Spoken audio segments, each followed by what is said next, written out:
everybody, and welcome to the newest indoor adventure in Rime of the Frostmaiden, Part 22, The Lost Spire of Netheril. Today is June 13th, 2021, and you are loved. And that is a very important thing that we like to remind each and every single one of our viewers and listeners at the beginning of each and every single one of these games. If this is your first time joining us, you can go to youtube.com/indooradventures to check up on all of the VODs of each of the games that we have played up until this point, including full playthroughs of Curse of Strahd, Ghost of Saltmarsh, Waterdeep Dragon Heist, Tomb of Annihilation, Tyrant Security, and soon next week, the completed series of our Masks the Green Sun campaign as well, which is going to be...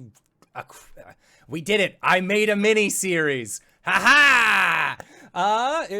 But we are also available anywhere audio casts are made available for free. And speaking of things that are being made available for free, you can go to patreon.com/indooradventures to check up on our after show called Nights in the Courtyard, where we answer questions not only from each other, but also from the community. So if you have any questions that you would like to ask myself or any of these other fine folk, feel free to join us at that Patreon and we will do our best to respond in kind. And of course, you can ask those questions either in the Twitch chat to the side or in the Discord. The link can be found in the description of this audiocast, VOD, or just in the link of the Twitch channel if you're watching it live. Good for you if you're here. We love you.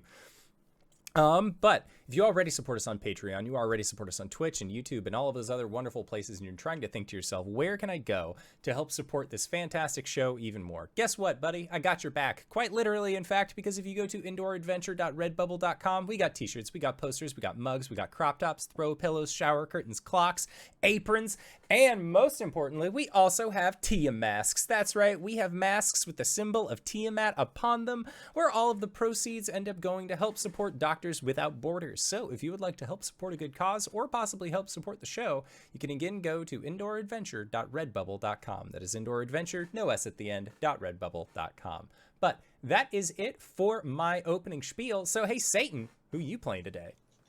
Hi everyone, my name's Satan, and today I will be playing Kuori, my Goliath fighter, and we both use she/they pronouns. I'm next, right? Yes. Hey, I'm Christina Sid. You can find me on the Twitters at Greek Sid. Hi, I'm Geston. Hello. No, do not adjust your dial. I'm here. And tonight I am playing Roberta. Roberta also uses she, and so do I, uses she, her pronouns. And yeah, should I say what she is, or should that just be a secret? You can keep that to yourself if you want to. Secret. And I am the Indoor Adventurer, and tonight I shall be playing as Hart, the Wood Elf Druid. We both use he, him. And hey everybody, I'm Wings, also known as Danae Keener. I'm the DM for tonight. I use she, her pronouns. Let's get right into it. All the world in winter's white, sheathed in sleet and ice, set upon never-ending night, she conjures paradise. We begin, as we always do, with snow. There is a white expanse with slowly sloping hills and drifts, and I always want to say snow dunes. Those don't exist. Snow drifts.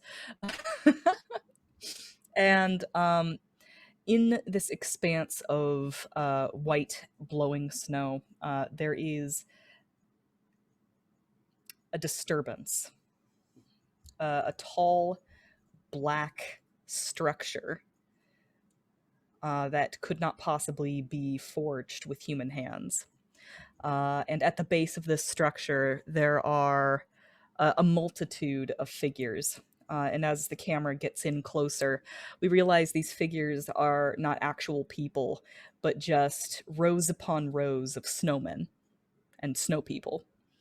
And amongst these snow people are a few more figures. Amongst them is a man wearing a pointed witch's cap and a red scarf and like a trench coat style sort of robe. By his side is a creature that I can only describe as looking like death incarnate. Just rotting skin, sticking to a sallow face, with the skull fairly visible underneath, with just like little flecks of hair scattered across its scalp, and it just sort of glowers as this man speaks to another figure. Sid, would you like to describe your character? Sure. She is a hobgoblin. She's about inch towards 7 feet tall. And she has some red shaggy hair. But otherwise is dressed rather snappily in a three-piece suit and an illustrious silk top hat. Oh, this is perfect. Just perfect. Crentis, she can leave, right? And this fella in the witch's cap looks back at the undead fellow standing behind him, and the guy just kind of crosses his arms and goes, "Yeah, I guess." And he says, "Excellent. All right, Roberta, right? Uh-huh. I need you to listen to me very carefully. All right. Okay. There's a town, just a few hundred miles in that direction. If you see that line of trees off in the distance, you're gonna want to head that direction. That place is called Lonelywood. I need you to go there and ask around about a fella named Dazan. Dazan. I need you to find out if he's alive or not. Okay. So come back here, let me know whether or not he's dead or alive. That's kind of important for me. What if he's dead? Well, then come back here. Definitely. But first, and he kind of looks back at Crentis. I also need you to find me a group of adventurers. This part is very important. They have to be alive. Okay. A lot of people look alive and they are not. He just like gestures at Crentis, and Crentis goes like, No offense. None taken, I'm sure. Adventurers. Alive. Tell them that there's somebody here that's trapped in a ruin. And we've got books, we've got artifacts. Like they can have whatever they want from here, but they need to come here and help us. Got it. So, Lonely Woods, Dazan, dead or alive. Mm-hmm. If dead, bring back adventurers, alive adventurers. Right. If you find out that he's alive, I want you to go try and find him and then bring him back here. Got it. I can do that. Thank you. Uh-huh. So that way. Yeah, just that direction. Okay. Be careful out there. There's like dangers and such. I'll be fine. All right. See you later.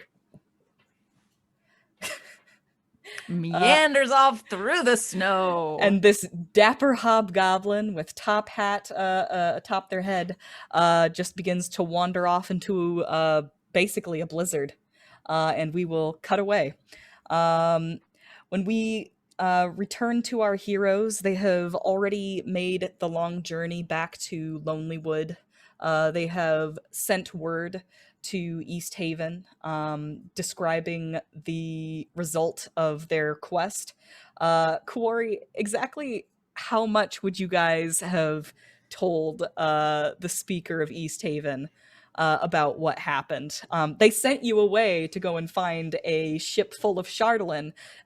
In fact, they sent you with an axe beak and a dog sled to carry all that Chardalyn back, and instead you sank that ship to the bottom of the ocean. What do you tell them? Mind you, I got whatever I could fit into my bag of holding worth of Chardalyn. Fair enough. Do you tell them about that? I tell them that for draconic reasons, we had to sink the ship. Okay. Um, and we were only able to get a small bit of the cargo off. Okay. So you're able to send word to East Haven about that. I have a paper bird, so I could have used one of those. Oh, okay. Yeah, excellent. So you do that, and it flitters away. When we return to our heroes, Kuori is at her cabin in Lonely Woods, working the forge, and she is busy fashioning some boule chitin into or chitin? It's chitin. Some boule chitin into some gnome-sized armor. In the time that you have been home, everybody has been able to rest and sort of recover from the ordeal that they've been through. And you have explained to Lydia about Chardolin and the fact that it's basically an arcane sponge. Mm-hmm. It takes in whatever magic you give it. So she explains to you that she could probably bless some Chardolin if she is given some time to commune with the Raven Queen with these dark crystals. However, it's going to take some time, and once she starts, she can't stop. Okay. I'd like to think that Kuori fashioned the Chardolin into the armor, and the Chardolin itself, because it's black, is in the shape of a raven on the front of the chest plate. Oh, that's cool. I love that. Yeah. Okay. All right. So you're getting to work doing that. I think that what you're doing now is probably carving out the raven shape that the Chardolin is going to be set into. Lydia says that she's basically going to have to like go dark for like a week almost. It's going to take some time to get this project together. I was doing some research on crafting, and it says something to the something of this level would be like 10 work weeks. I'm willing to negotiate that down. We'll discuss like the details of this crafting venture once we have Liz back. But yeah, especially since she handles all of the finances as well. Yeah. So we'll work that out later. So when we return to our heroes, Kuori is working the forge. She's carving the shape of a raven into this breastplate, and she hears a knock at the door. She'll stop for a moment, and then they'll being that it's the forge and it's hot, so she's just in like D&D equivalent of a t-shirt and like a fucking leather apron. So she'll go ahead, get up, and open the door. All right. When you open the door, you see in front of you a person who is, well, first of all, you hear the squawk of an axe beak. And then you see in front of you a person that's like all covered up with winter clothing, a scarf over their nose. They hand you a scroll. You recognize this as a messenger who runs back and forth between 10 towns, basically providing like parcels and such. This is the Axebeak Express, basically. Yeah. Thank you, Bobbert. Okay. Sure, that's his name. Yeah. You're welcome. I'll tip him 2 silver. Wow, 2 whole silver. You be safe out there in the snow, okay? I'll do my best. That's the sound of the axe beak, and it goes. And as you're like sort of watching him run away, you see the strangest sight. It's a furry-looking critter with pointy ears and a top hat and a suit, just standing in the middle of your lawn. She sort of watches the axe beak go by, and then she makes eye contact with you. Hello, can I help you? Maybe. This may be a little forward, but do you know someone named Azan? Do I? You're allowed to ask. Oh yeah. It's been a while. It's been a Yeah. while. Is that mustard? It is not. Though I Okay. do see the resemblance. You know, Dazan, Dijon. I was thinking about this earlier. It's not mustard. Okay. Give me a history check. Oh, okay.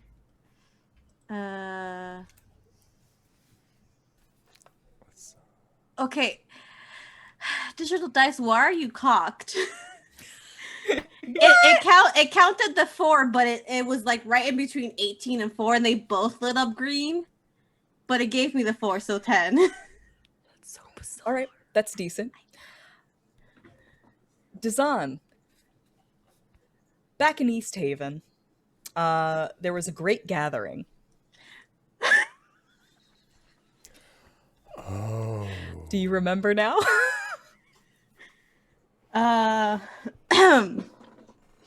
Yeah, I do. I think you see Corey, and Corey's it's an 8-foot tall Goliath. You see them wearing a leather apron with a loose, not loose, but like a shirt that's not made for the cold. They're not really wearing proper cold weather gear as they're standing on the appropriately sized doorway of their cabin. Fucking Levi, I can't. I'm sorry. And you see them kind of like think for a moment, and then their face goes, yeah, I do know who the Zon is. I don't think last time I saw him he was a little tied up at the moment. Oh. Where was that? Do you know where I could find him? Well, unless you have a cleric that can cast Speak with Dead, I don't think so. Oh. So he's dead. Yeah, they just lit him up like a bonfire. Darn it. Okay. Well, she pulls out a little pad of paper where she wrote her notes about what she needed to do. Design, dead or alive? Dead? Okay. Next. Do you know any adventurers? Yeah. I want to say that that's a perfect like scene change. She says, "Do you know any adventurers?" And then smash cut to Hart. Well, Hart doesn't really sleep; he trances. I wanted to have like Hart just like sprawled across a bed, just like. But can I say that I gave him a little like kit to like make charm bracelets out of? He's been making friendship bracelets. Yeah. Oh my goodness. He's not very good at it. Hart's having a heckin' nap, a heckin' snoozle, on account of the fact that he's about to have a dream. Oh boy, these are my favorite. Hart, what you see in front of you is 3 edifices, and they are all made of snow. The one in the middle is very tall. The one on the right is sort of medium-sized, and then the one on the left is very short. These edifices kind of have a very vague shape about them, just kind of like a line going up and then shoulders and then like a head. Like they're very clearly intended to represent people, but there's no detail to it at all. And you blink and suddenly there's another one behind them. And then you blink again and there's 2 more, and every time you blink, there's just more and more of them. And the number tends to increase as it goes in a particular direction. There's the word is escaping me. A convalescence, a concentration. There we go. There's a concentration around a particular spot, and your eye is drawn to that area And what you see is a very familiar sight.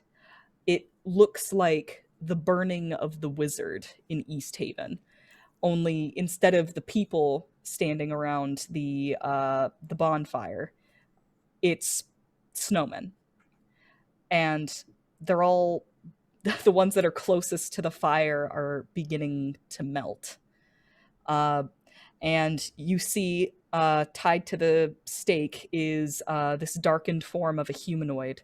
And you see this witch's hat just begin to fall into the flames. And when you look back at the three edifices, the one in the middle is gone.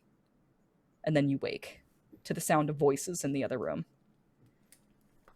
Hart just like kind of awakes with a start and a snort. As far as dreams go, this one seemed pretty tame. This one, not bad for him. When you said like snowy edifices, I was imagining like holes in a giant rock wall, and I was like, is he gonna feel like one of these is made for him kind of situation? But no, we didn't even go that way. This is great. Yeah, so Hart like wakes, like comes out of his meditation, does a big heckin' stretch, probably sees Kuori, or not Kuori, but Lydia like focusing on what she's doing. So he'll like walk next to her, leave a cookie for her to snack on, and then like wraps himself up in his cold weather gear, because not all of us can be blessed by a goddess that we hate to withstand all of the wintry elements, and he'll just sort of like approach near the front door. Just sort of like do a little peek to see like who the voices are coming from. He recognizes Kuori's, but there is somebody there he does not recognize. Roberta, as you're talking to Kuori, you see the face of a wood elf kind of peer around a door frame. And this wood elf has a pair of antlers protruding from his head, and freckles across his nose. However, these freckles are white, like deer spots. Hi. Hart just kind of like shirks back a little bit, and then like just waves, and then sees that like Kuori isn't like sword out ready to fucking smash, so he just sort of like straightens up a little bit, and then like comes from around the corner. I would say very much like if you went to somebody's house and their kid does not know you, and they're just like, I don't know if I trust this person yet, but like mom says they're okay, so like that's fine. And Hart sort of like comes up, just clacking along with his quarterstaff. And he just very casually just, hello, can we interest you in anything to eat or drink on your travels? That's what we're supposed to ask, right, Kuori? Yes, you're much more polite than I. I'm so sorry. What is your name? Are you all right? Have you been traveling? I just walked several hundred miles. Oh, yeah, so sorry. Do come in. There's a fire inside. Thanks. You just kind of put them. It's when you come in. It's a cabin. You can see it was lovingly made. But the inside's quite bare. There's a table that has now a few makeshift chairs. There's just enough to kind of survive. There is one room where Hart came out of, but the rest is just kind of like a living space. There's like a crafts corner for Hart. There's just like string everywhere. Yeah. And there is a little desk for like more where Kuori was working for more detailed work. Thank you. Would you like anything to eat, drink, something hot? Sure. Well, whatever you have. I'm not picky. Hart's Kuori got a cookie. Yeah. My friend Lydia has a cookie that will fill you up, and I can make you some tea, or I could brew up some stew, however you feel. I'll have a cookie. I don't know if I've ever had a cookie before. They're amazing. There are cookies and there's pie and there are these like mojito drinks. I don't know what they're called, but the lady up at the store has them and makes them really good. And Hart just it's like word vomit all of the sweets that he has had. Kuori's just making these like, the lady does make some good coffee. All of those sound great. But yeah, so Should I eat them all at once? I try and they always tell me not to. It'll give you a stomach ache.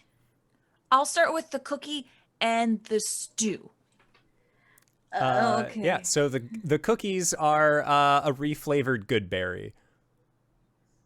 Yep, so Like it the is. cookies.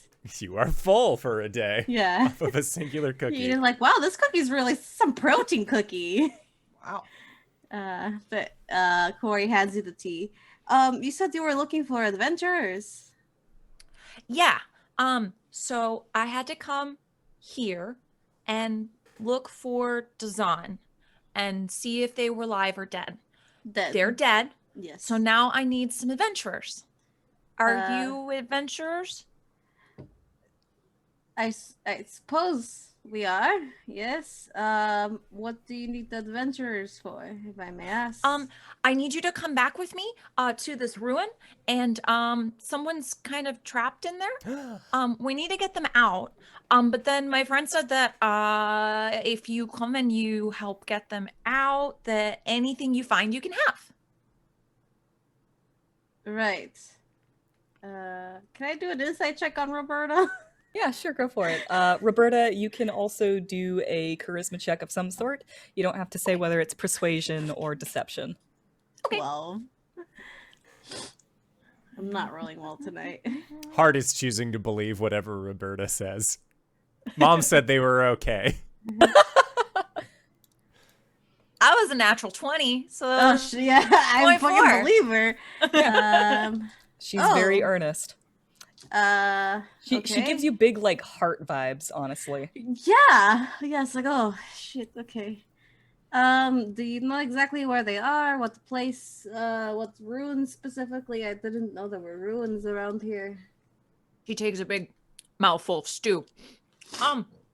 No, it's like this big, like, black tower thing. It's kind of scary. Does that ring any bells with Kuori? Oh, give me a survival check, just for, like, your various explorations in the past. 18. 18? I want to say that you saw something like that in the distance one time, and you got kind of bad vibes from it. So you kind of, like, marked that in your memory as a place to avoid. Why would anyone go there? It gives very bad vibes. I don't really know, but someone's trapped inside, so they just need some help.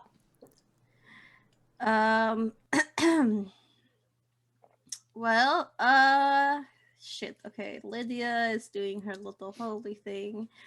So can you help? Yeah, we could probably help. Great. I can take you back with me. Oh, okay.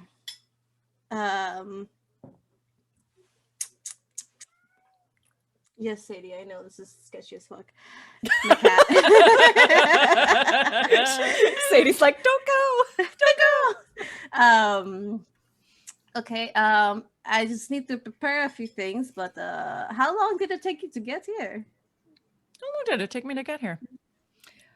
It's a good question. A couple 100 miles, that's probably. Couple 100 miles is pretty rough in the tundra.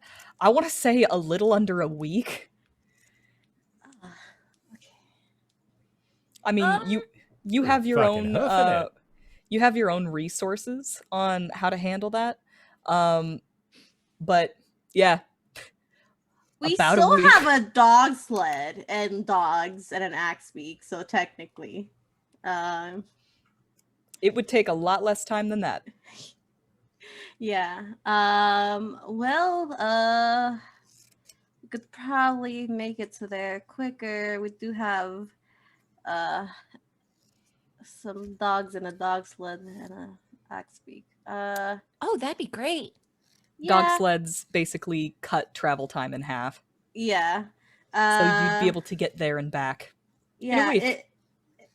if Lydia said that it will take her about a week,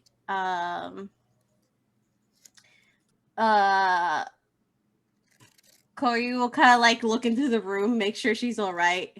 She's sitting on the floor. She's got the crystals surrounding her. Mhm. She's holding a raven feather in her hand, and her eyes are closed. Okay. And she's been like that for a while now, and Mhm. like unresponsive to anything. Mhm. Basically, like full on Aang avatar state. Mhm. She is not here. Lydia's not here right now. She'll kind of like look at Lydia, look out. Yeah, we could probably help. Yeah. Are you feeling up to helping some people, Hart? And Hart just I think Hart was probably like in the middle of telling Roberta about more sweets, and then when you ask if he's down to help people, he'll say, "That's what we're supposed to do, right?" Yes. Great. This stew is really good. Oh, thank you. Okay. Then let me finish up some things. Make sure the place is safe. I'm definitely going to go grab some coffee from Danae because she makes really good coffee. That sounds great. Do you drink coffee? Probably not. I don't feel like I should give you caffeine. Why not? They I won't think let it's me just- have it's just- caffeine either. It's just the feeling, you know? Oh, I don't know if I've had coffee before, so maybe that's a good thing. I'll trust you. Oh, okay. So Corey will say, kind of, I guess we're prepping out for another adventure. And kind of just get the house together, leave food around Lydia that won't like rot, like rations and water and stuff. Mhm. And as they're heading out the door, because I know Corey sometimes leaves the cabin open for travelers, but the door will just say out of order. No vacancy. No vacancy. Yeah. Well, she'll leave the front door locked. Make sure it's like when you're going out and you have a kid and it's cold outside, so you're making sure that their kid has like the jacket zipped up, the hat over their ears, like everything they need. So that's Corey with her. It's like, okay, you got your hats, you got your jackets, you got the. I've been outside before. I know. I'm just making sure that you have what you need, so you're not forgetting anything. And Hart just sort of like he accepts it. He definitely accepts just like getting all bundled up, but it's definitely one of those like you bundle him up too much and now he's just like kind of warm and a little bit uncomfortable. Yeah. It's like the little teddy bear guy that we saw. He's just in a fucking he can only waddle. Anybody ever tell you why they call him mustard? Roberta, you said that you said Roberta's your name. Yeah, I'm Roberta. Do you need a jacket or anything? Or are you just No, I'm fine. The cold doesn't bother me as much as other people, I guess. war flashbacks to Suffolk? Right. Okay. I'll get the dogs ready and we can head out and help out your friends. Great. Great. Fine. Introduce Adventures. Check. introduces all 12 dogs with all ice cream names. The head dog is called Moose Tracks. She What's that, says Moose hello to every single one of them and gives Yeah. them scritches. Hello. Hello. Hello. Hello. Yeah.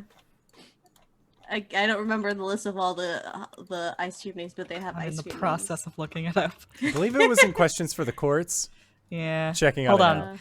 Moose Tracks, Pistachio, Tutti Frutti, Blue Moon, Matcha, Neapolitan, Rocky Road, Cookie Dough, Mint Chip, Butter Pecan, Banana Peanut Butter, Marshmallow, and Fish Food. Yeah. You're my favorite of all fish food. Yes, you are. Yes, Mine you too. are.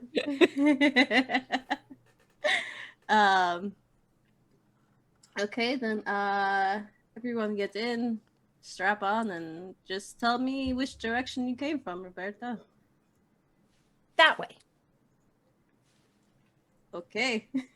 Just yip yip. Yeah. Hart off has they his go. axe beak, but he's never named it. He just let it name itself. What did it name itself? I don't know. I'll Use speak it axe speak with beak. animal. That's its name. It's just Nebulous I Peacock could ask Whale. it.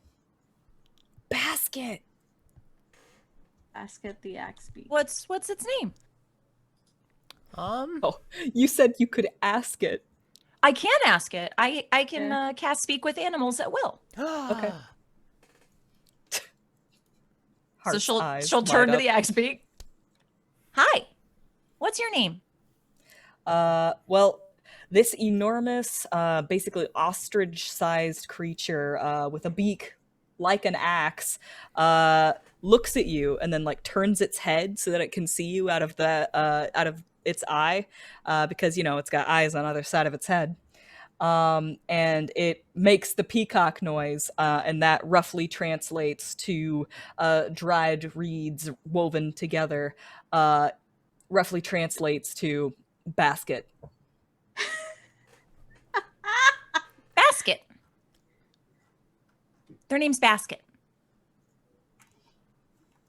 Okay. all right. Yeah, Basket Hart the will axe. he just says it's a pleasure thank you, Basket, for always having been there to take me where I need to go. It She will clacks. translate.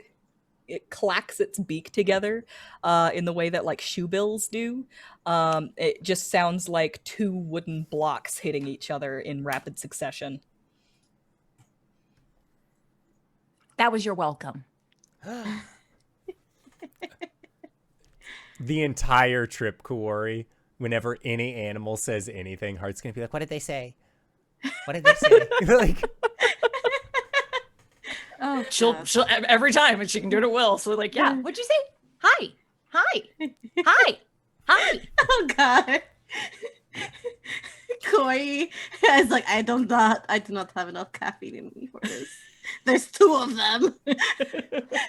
You all spend 3 days traveling over the tundra together. At one point, you guys see a herd.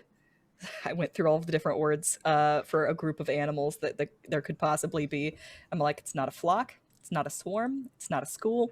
Herd. It's murder. An unkindness. You see a herd of mammoths off in the distance. They're far enough away that they're not going to bother you. And Oral willing, you won't bother them either, which is a good thing too, because on the back of one of these mammoths, you see an enormous giant with weaponry and armor, and this enormous shaggy beard My that ancestors. drops down basically to the saddle. And he's just kind of like he's herding these mammoths the way that giants do. And he's basically like putting this wary eye on the horizon and keeping an eye out for danger or prey. It could be either. Corey's like, we're just going to stop right here. Let them pass. All right. You let them pass. It takes some time, but they do eventually disappear on the horizon. And you both leave each other the fuck alone. That's the best thing to do when you come across things in the fucking tundra. Over the 3 days it takes to travel to the Spire, what would like the new folks in the party like? What would you learn about each other just from traveling together?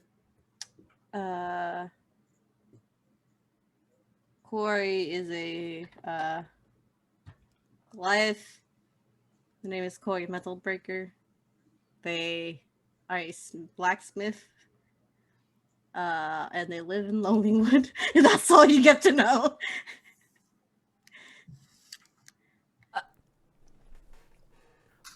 Roberta, she'll answer any questions that you have, but she doesn't get like the social cue that she should like be introducing herself in any way. Mhm. So if you ask her direct questions, she'll answer them. Yeah, But Kuori, otherwise- where are you from? What's your job? What are you doing currently? Well, this is my job. Looking for adventures. Well, yeah, right now. Do you work for someone specifically? No, I was doing this for my friend. Ah. Okay. The one that's trapped in the... Well, no, that's Oh. their friend. My Oh. friend's the one that sent me to go find Dazan. And if Dazan was dead, checks back at her notes, then to find adventurers. You're a very organized person. I try to be. Yeah. Where are you from? Have I seen hobgoblins around here before? Well, I think you're aware of hobgoblins' existence, Mhm. but any hobgoblin that looks like this or is dressed like this would not be from Icewind Dale. Mhm. She's not wearing enough warm clothing, and typically a hobgoblin that lives up in this area would have more like winter like coloration. Okay. White, gray, fur, closer to that. Okay. Then Chelsea, where are you from, Roberta? You don't look like you're from Icewind, though. I don't think I am. Or am I? I'm from near the Spire. Near the spire. The black spire thing that we're going to? Oh.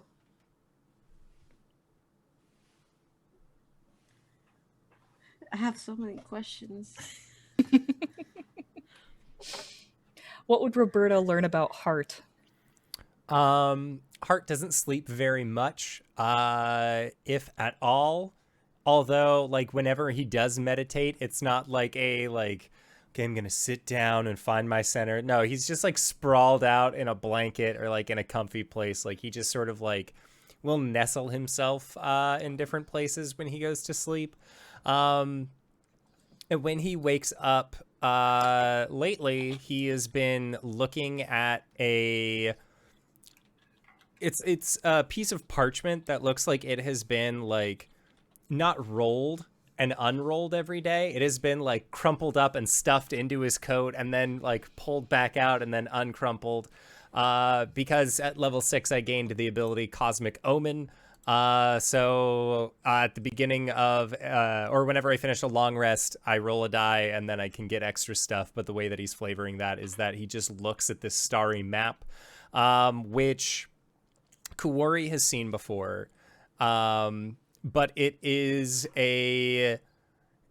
like a calligraphy ink drawing of what looks like a hillside where there's like a large circle with some flamies coming out of the side that's coming down, and then there's some wildlife that is also showcased in this drawing as well.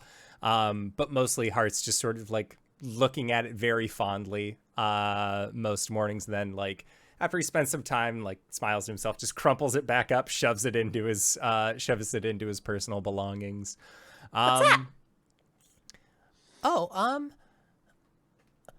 Have you ever woken up from a dream and you just like you had to put something down on parchment? There was when I first met Kuori and Lydia, I woke up and like I have dreams a lot, And I don't know if they're good dreams or bad dreams until they come true. One time I had a dream where I was walking on the underside of a lake, and then later in the day we ended up going swimming and we met a creature that we named Friend, or that we found out was a friend. They were very nice. And then there was another time though where I had a dream where I saw somebody hanging upside down in a tree and their head was covered in wax, and then we found out that it was Goose and Goose was dead. But that was a sad dream. But sometimes nothing happens, or other times there was this chanting, and then the chanting wouldn't stop for the longest time, and then we met a small man who had a goopy voice, and I didn't like him very much, and he didn't really seem to like me either. And like Hart just sort of like rattles on, like She way listens too much information, with rapt attention, just fascinated. But that's what this is one time before I started having these other dreams. This was like the first dream that I remember having, and I drew it. I had to put it on the paper, and then, well, sometimes, most of the time when we get into combat and scary things start happening, there's a friend who's been helping me out a lot, and so it was told to just like say his name, and then he would help me out in times of need. And so I do that, and then that's where those come from. You have a friend that helps you too? And Hart nods, like that is the most like obvious thing. Says, except there was one time where I got really upset, and I said I didn't call out for them, or I did, but then they didn't answer, and so I had to use the words that my brother uses, and then fire rained down from the sky, and that was helpful at the time. Oh. It was still a rough time, though. It sounds like it. And then, like, remembering Stag brings up the, like, you killed your whole family, and then, like, Hart just sort of gets, like, this, like, 1,000-yard stare for a brief moment. And, like, shakes his head a little bit and, like, goes back. You okay? Yeah, I was just thinking about my family. Oh. Corey That just sounds brings nice. out dried fruit to give him. Yay! Apples! Apple slices! Yay! He did a good job at soccer practice. He got the juice box and the oranges. Yeah. At some point during this travel, I want to say on the third day, Kuori, you see something different than what you've been through this area before. The landscape has kind of changed a little bit here. It kind of looks like there's a crater in a spot that there wasn't a crater before. It's not good. This crater's not supposed to be here. Okay. Can I see what's in the crater? Yep. You look down into the crater, and you can see that there is a smattering of equipment, what looks like armor, and a dwarven boot sticking up in the air. Is it similar to the dwarven boots we've seen sticking up in the air before? You've seen a lot of dwarven boots in the snow. I think you know what to expect at this point. Yeah. Ah, shit. Okay. What? Oh, blue shoes. Well, on my time traveling, usually when I see dwarven boots sticking up from the snow, it's not a good sign. It's like, I guess you could say it's like our bad omen. What does it mean? Something's wrong, and we're we're about to get our shit fucked up. Oh no. Corey's gonna take like basically a snowball and just throw it down the crater, see what happens. All right. Snowball goes down the crater. As it rolls, it gathers more snow. And as it gets towards the bottom of the crater, there's really more ice down here than snow. So it just kind of skids across the ice, and it rolls back up the other side of the crater, and then it rolls back in, and rolls up, and rolls, and finally just settles at the bottom. Nothing happens. That was really cool. Oh, yeah. She does stuff like that all the time. That's awesome. Two of them now. There's two of them now. Yeah, I just wanted to make sure there was nothing in there that would surprise us if we were to go down there.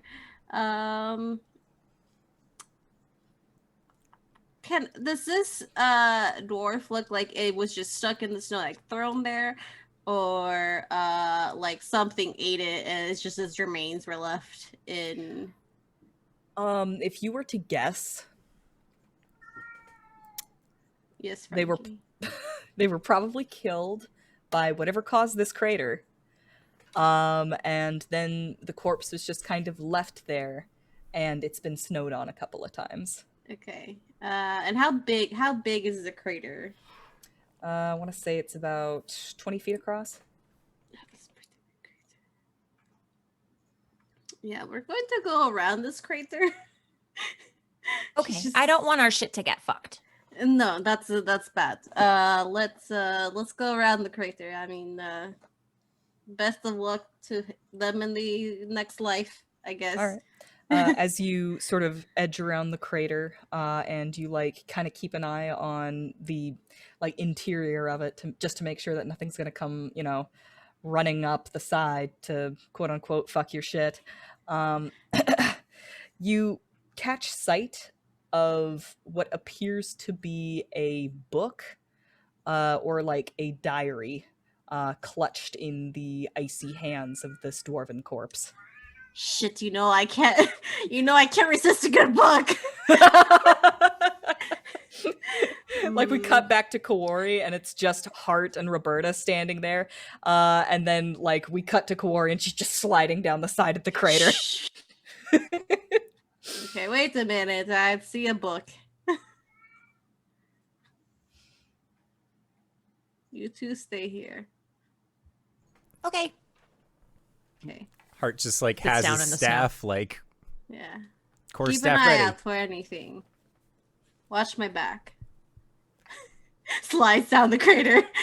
Hart turns to Roberta. So are we supposed to be on the lookout, or are we supposed to be watching her back? I'll look out. You watch her back. Okay. Hart just like stares intently at Kuori's back. Oh Be my more goodness. specific. Like I imagine like Hart like crouches down to like stare at like Kuori's back, and Roberta straightens up to keep an eye out. Like two meerkats. Exactly. Kuori slides down into the crater, and as you do so, your foot kind of bumps against something else buried in the snow. And as the snow kind of shifts, you can see that there's a second corpse in here. Looks like a man who doesn't know what shirts are, which is to say he's it's a dude with like a very colorful robe and just no shirt underneath, and his hair is just this bright shock of blue. You look down at the dwarven corpse. It seems to be a woman dressed in Frankie, why? Dressed in armor with the emblem of some sort of religious figure on the front. You take the book. Mm-hmm. You take the I- book. It's got it's leather bound, and pressed into the leather is the symbol of a flagon that is overflowing. Okay. Can I make a check to see if I know what religious symbol they were wearing? Yeah, absolutely. Religion check.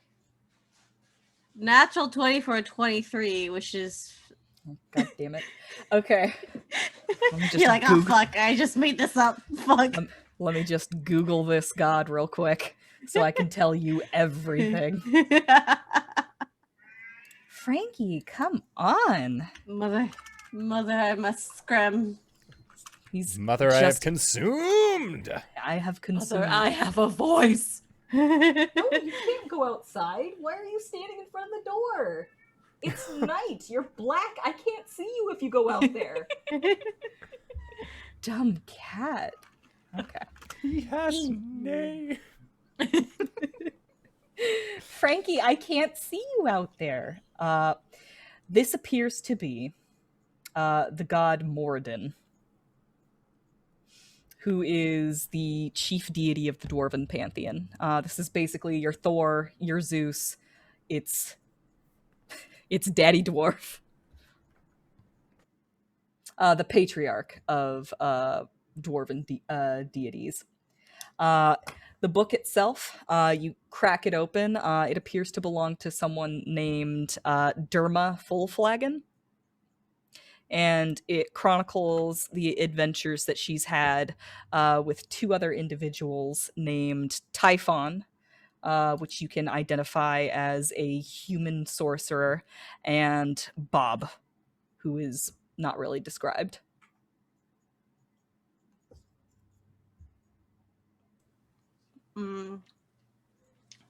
Is there like anything that says what they thought, if there was any event leading up to this crater? Certainly. Or... They were hired by a wizard who was a member of something called the Arcane Brotherhood. They don't really describe what the Brotherhood is, because it doesn't seem that they know exactly.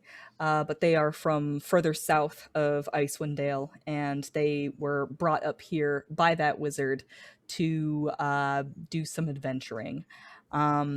This wizard, by the name of Dazan, becomes more and more paranoid about them.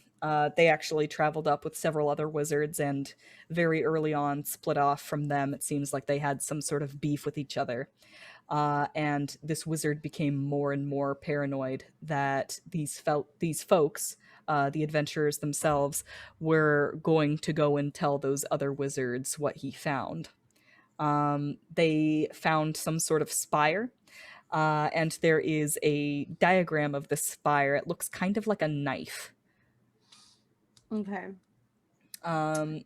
And they found some sort of spire. They swept it for loot, and the wizard needed to get some more gear and was heading back into town.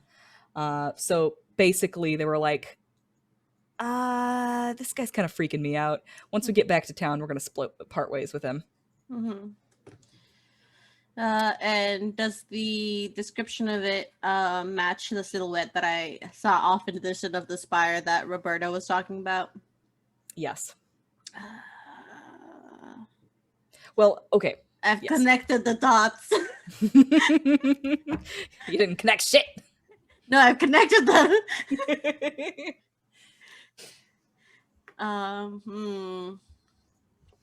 Okay. Then Cory's gonna make her way back up the crater.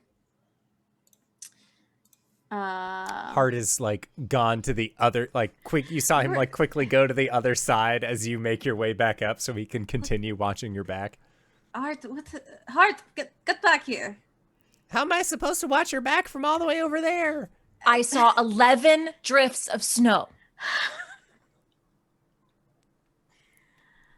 Wow, thank you guys so much. You can stop watching my back now, Hart. Thank you so much. Oh goodness. Okay. Thank you. And Should I still keep looking out? No, that is perfectly fine. Thank you so much for looking out and counting the drifts of snow. Hart next to Roberta, like, we did it. Yeah. Yeah. Good job. Roberta, High five. is your friend a wizard perchance?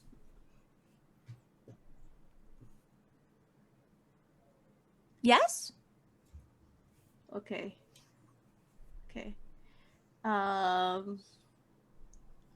And were they looking for the spire specifically? Well, they found the spire. Oh, That's where they are. Okay. I've connected the dots. It's just the Always Sunny fucking meme with the fucking red string. The Pepe Sylvia meme. Yeah. Okay. And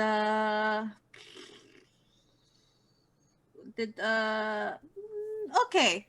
This is what I was gonna ask. Sorry, I got fucking meme tracked in my mind. DM, does this crater look like it could have been caused by something magical?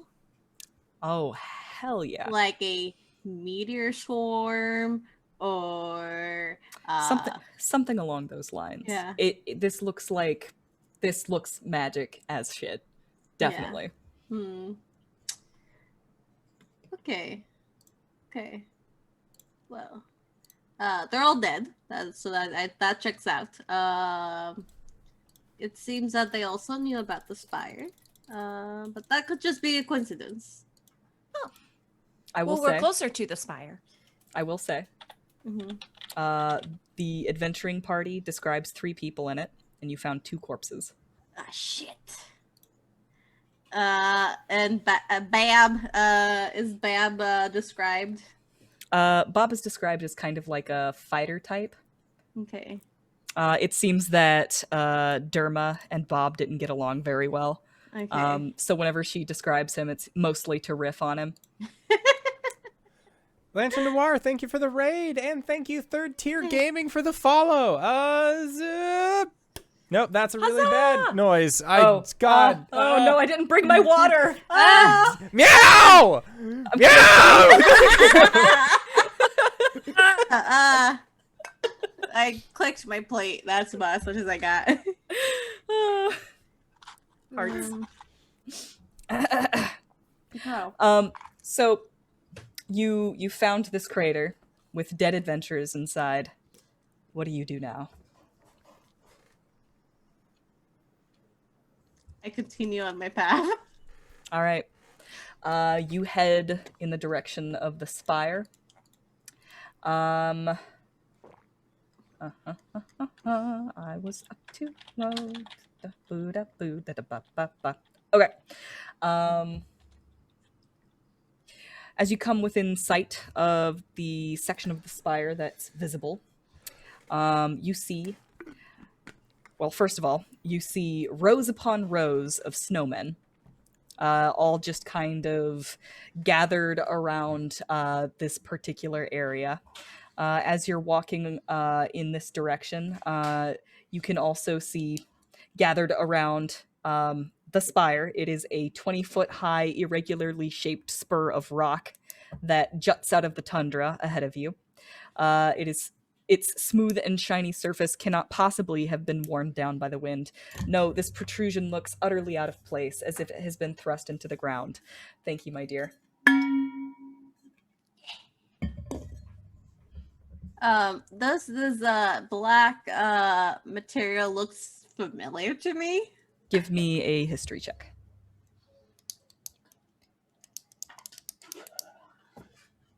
Jesus, 12. Jesus Christ. Okay. It's definitely not Chardolin. Oh, But this doesn't look natural. Okay. Yeah, this is creepy. The snowman particularly. Mm-hmm. As you're walking along, Hart, you see something that looks a lot like your dream, which is to say the 3 snowmen, all standing together, the tall one, the medium-sized one, and the small one. However, the one in the middle is missing. It's just like the dream. You had a dream about snowmen? Yeah, but there was like a bunch of them, and then they were all looking for they were all looking at like the center of a thing. And honestly, that reminded of that one time where we came into town, and then those people had just gotten done burning a wizard.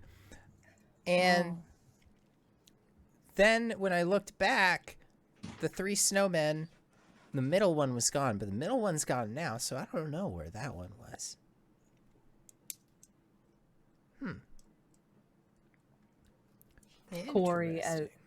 Kuori, as you are examining the spire, just kind of walking along the base of it, you eventually come to a hole in the snow. You very nearly fall into it, and looking down, the hole itself is actually ringed with ice all the way down.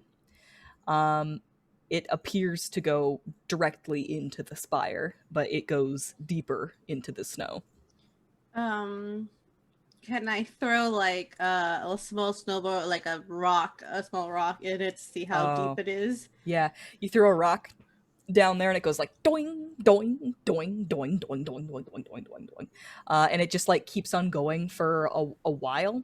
But the fact that it keeps on bouncing tells you that it's a fairly it's like it goes down, but it isn't a sheer drop. Like it's got an incline to it. Okay. This is my hole. It belongs to me. It was made for me. It's made for me. The more you look at it, the more it looks like it was intentionally dug. Roberta, did your friends dig this hole? Do you know? Did my friends dig this hole? No. I don't think so. I wonder if the snowman dug this hole. The time that you spent with them, if you had asked about it, they told you it was like that when they got there. Oh yeah, they found it like that. Oh, okay. And what do your friends look like? I'll describe my friend. Sure. Roberta describes a fellow with a scarf, a beard on his face, and a pointy hat. The other guy is a dude in armor. And your other friend said that he wasn't alive. Oh, that's right. I forgot to ask. You're both alive, right? Yes, as far as I Yes. can tell. And then Hart has like a mild existential crisis and looks at Kuori. Yes, okay. we're both alive. I wrote that kind of smudgy at the bottom, so I forgot. Okay. And alive. Check. Okay. Is there a reason that that was a particular requirement? I don't know. I didn't ask. I just wrote it down. Reasonable. Yes. Yes. Mm-hmm. Okay. There's two of them.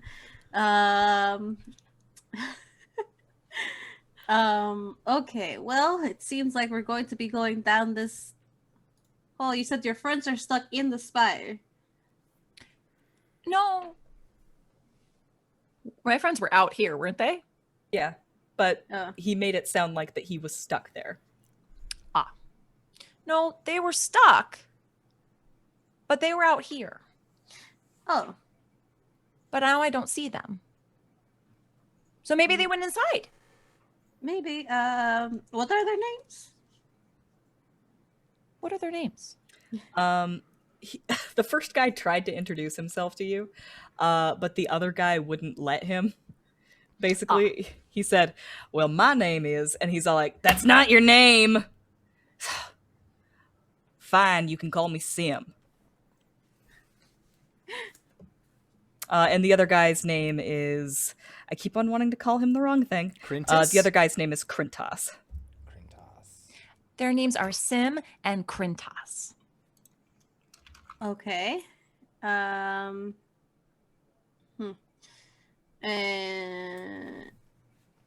which one's the one with the pointy hat? Sorry, the fucking. Sim. That'd be Sim. Okay. The southern accent always rubs off on me. Okay.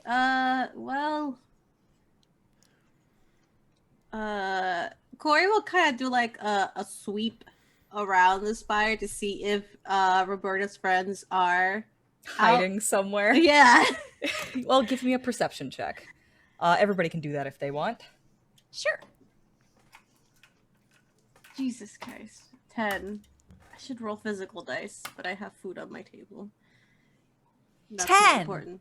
Oh. Also a 10. Wow.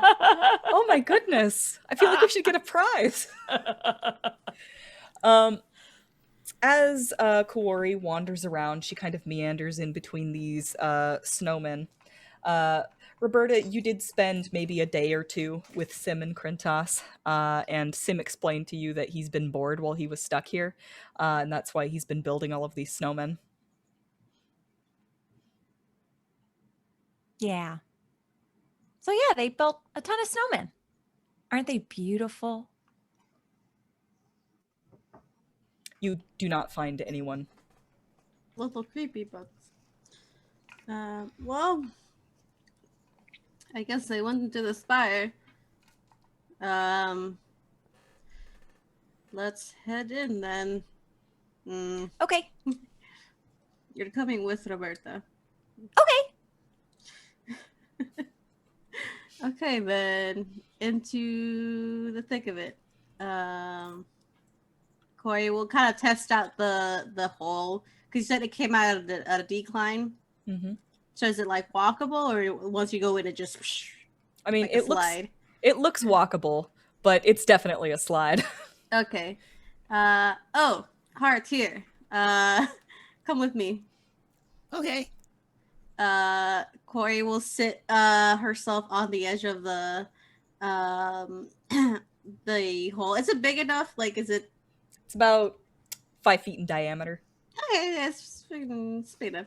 And kind of put Hart like, you know, when you hold someone like in a water slide because it's a 2-person thing.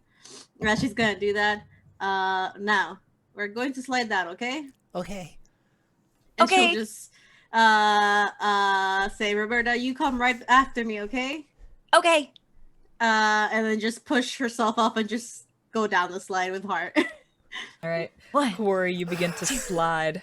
Whee! It kind of like corkscrews at one point.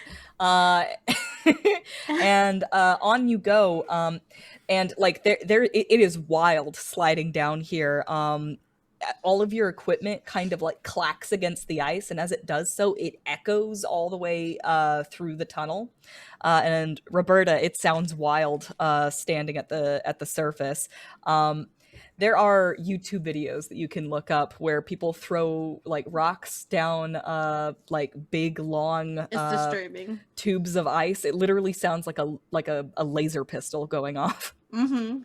Well, fortunately, you left your laser pistol back with Lydia, so That's true. it's not actually a laser pistol.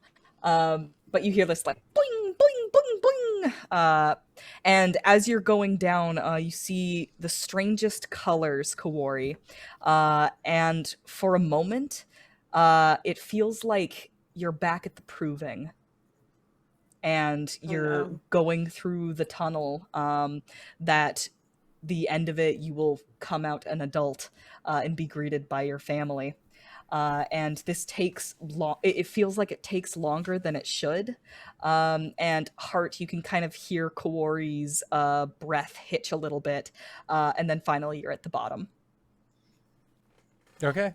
I feel like Hart, like, this is not a wee moment for him. This is like a sheer terror moment. He just screams the whole way Pretty down. much screaming the entire way down. Just, ah! Like, just going super Roberta's- fast. And then, like, colors fly by and he's still just like, I feel like he didn't even notice his eyes were closed, which makes it that much worse.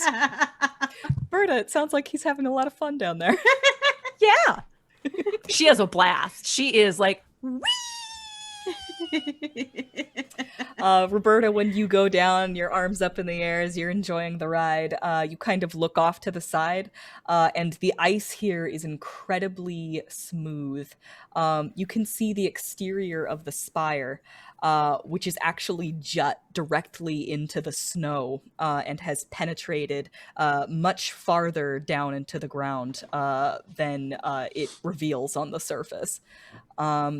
And then finally, like, it corkscrews around, and then shoof, you land right behind Kuori.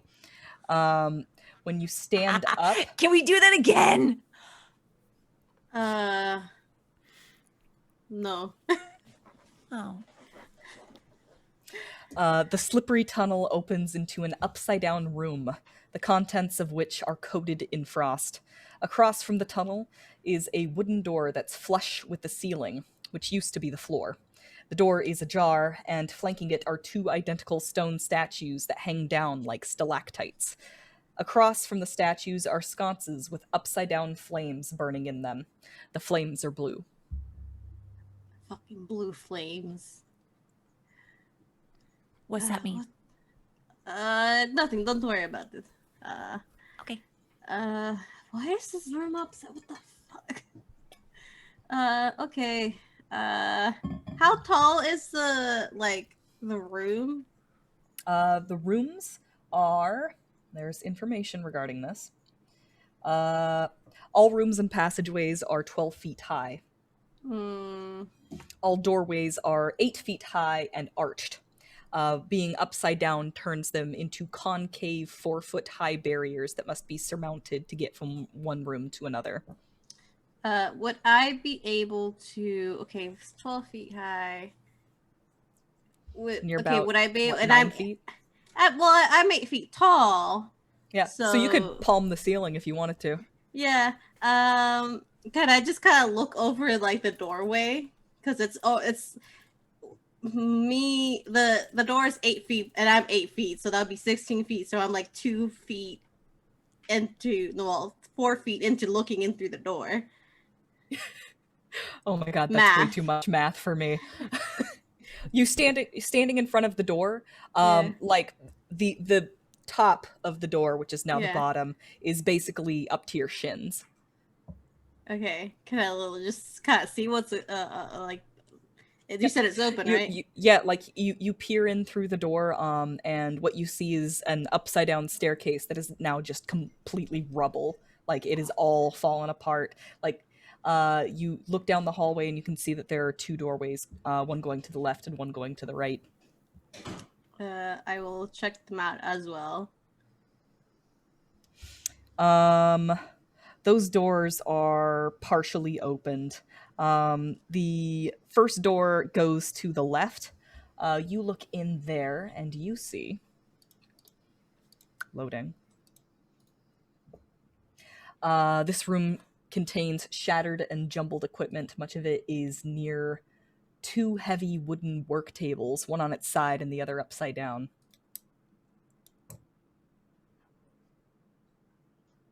Okay. There's a door that goes to another room in here. So many doors. I'll check out the right door as well just before. Okay. You peek into the right door, and you are pleased to find books. It looks like this used to be a library. Tall bookshelves affixed to the outer wall have spilled their contents onto the ceiling-turned floor. A large table lies on its side, one leg broken, and a 5-foot wide tunnel in the floor to the east leads down. This tunnel seems to be made in the same way that the tunnel that got you in was.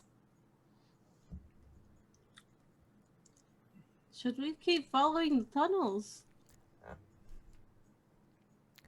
I'm not. You're the adventurers. I don't know. I feel Usually like Lydia's better at decisions than I am. well, normally we're trying to find the people, and if we can't find the people yet, then we should check all of the other doors to see if we can find them, and then if we can't find them, then we can just go down to the next one.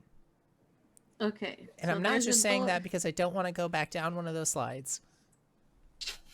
Okay, I believe you. I don't believe him. I don't either. Then Kuori will go through the one that leads through the work area. And sure. You kind of walk through the upside down workshop, and as you do so, you kind of nudge a table, and the table scoots to the side, and the glint of something shiny catches your eye. Oh, shiny! You crouch down. Yeah. It appears to be an iron key. Flashback to Zelda temples. A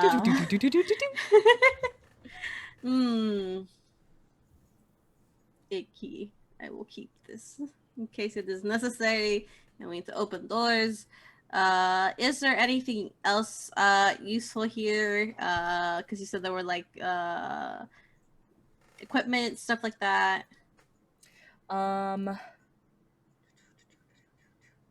Yep. Just says jumbled equipment.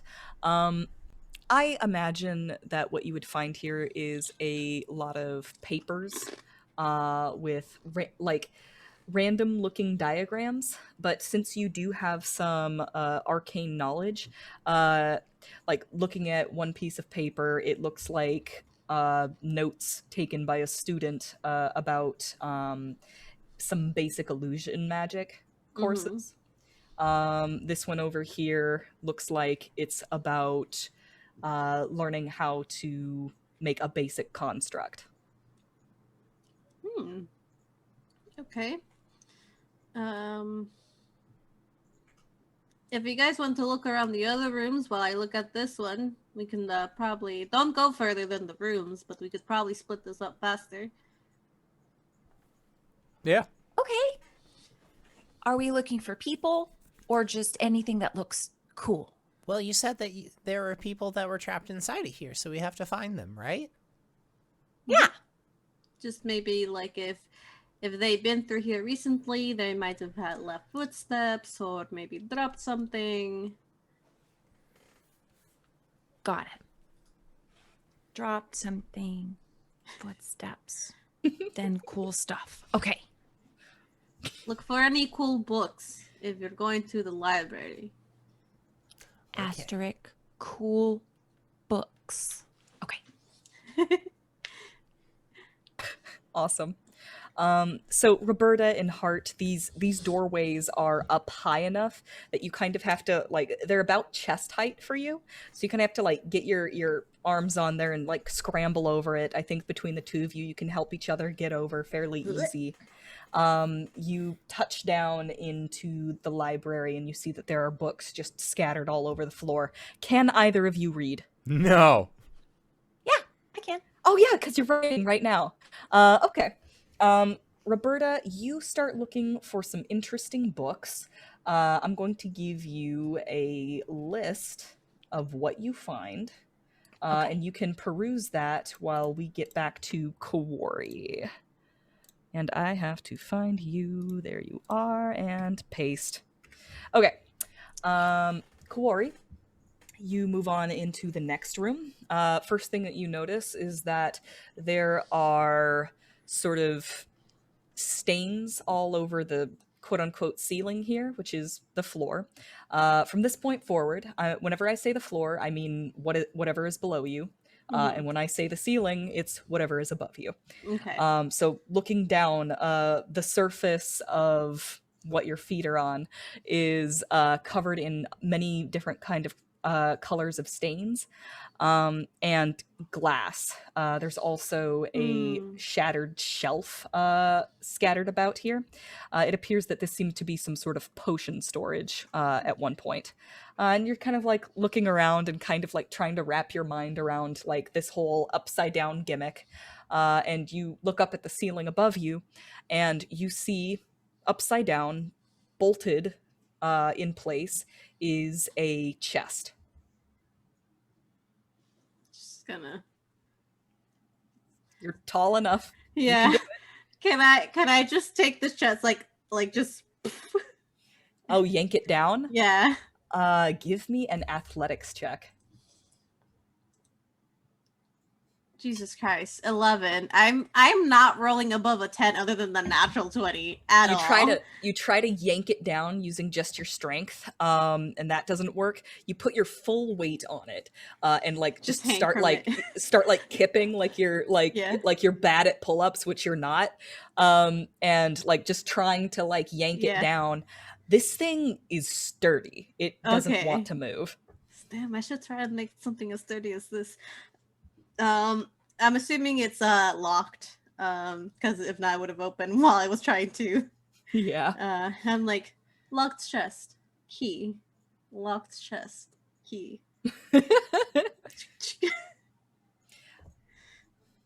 How do you open this? She'll try the key and then like they'll just slowly kind of like hold the lid and slowly open it. You slowly open it, and it's good that you were careful because you hear the clinking of glass as you do so. And you kind of are able to slide it open and almost like a vending machine, basically just like roll out 4 potions, each of different colors and viscosity. May I make an Arcana check to see if I know what these are? Sure thing. I'm gonna fucking roll physical dice for this bullshit. Give me a second. Let me rearrange my desk. I have a small desk. Okay.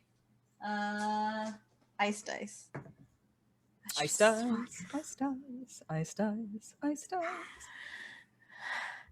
It's 10. All I right. rolled a 4 and I have +6 to this bullshit. All right. 10 is good for average knowledge. These look like potions. Average knowledge of your capacity would be. These don't look finished. It looks like these were still in progress of being made. In fact, this looks like an early. How do you say? This looks like a base potion for something that can be customized down the line. Okay. They'll keep it.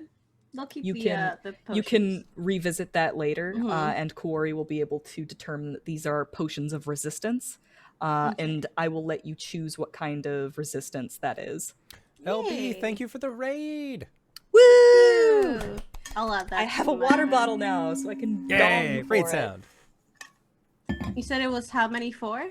4. Yep, 4 Okay. potions of resistance, and you can decide what kind those are. Okay. I will. But you Add have to that. spend a long rest, basically, Yeah. finishing the potions. Yeah, for sure. Okay. I'll put bases in parentheses so I know what it is. Okay. Thank you. Alrighty. My very good friend Roberta, what sorts of books did you find in the library? Oh, all sorts of very interesting books. She'll just sort of talk out loud to Hart. This one's about Netheril, and they talk to these like archmages, and they talk about like ancient elven magic and creating mythalars. See Appendix D. She'll flip back to Appendix D. Oh, What do that's they funny. look like? What do the mythalars look like? Mythalars look like there's a diagram of a humanoid next to it, to give like a sense of scale. These Mhm. things are very large. They're about like 3 people tall in diameter. It's just an enormous glowing orb. Wow. That's cool. Oh, and there's this one. This one's about the Farum? I'd pronounce that Farum. Farum. They're telepathic, tunnel-shaped monsters of malevolent intellect that lurk in the Underdark. What does malevolent Oh. mean? It means bad. Oh. There's pictures too. Ugh. Sorry, I looked it up. They've got like a radial maw. Basically take Link's cap, that's what it is. Yeah, take Link's cap, make it spiky, and then give it arms all around the mouth. That's just like good for grabbing and stuffing into that. I looked it up and I hate it. Yep. I don't like it. I don't like it. It's like a fucking leech. Ugh. That And would then, be nice. this one is all about that whole Netheril place. It's the birth of the Netherese Empire. It's kind of boring. Does it have any pictures? Not really. It's just a lot of words. But it's about these 3 Netherese wizards. Oh. Kuori, this is about the time that you step into the room. What did you Clink, find? clank. No footprints, no foodstuffs, 3 books. None with Oh. pictures. Well, one with a picture. So there were 2 of them had pictures, but one of them was a really scary picture. One was really cool though. Look at those. Kuori, looking at these books, and just kind of like glancing around the room, everything else seems to be like fairly basic magic stuff for beginners. Somehow Roberta was able to pick out the most interesting books in this room. Roberta, you're amazing. Koi kind of takes the books and starts kind of flipping through them. Get like a general sense of what they are. Mm-hmm. Yep. Faerun are creatures that you've never heard of before. You've heard of things in the Underdark, but this is entirely new to you. Netheril is not necessarily something you've heard of. Well, maybe. I don't know. Roll me a history check.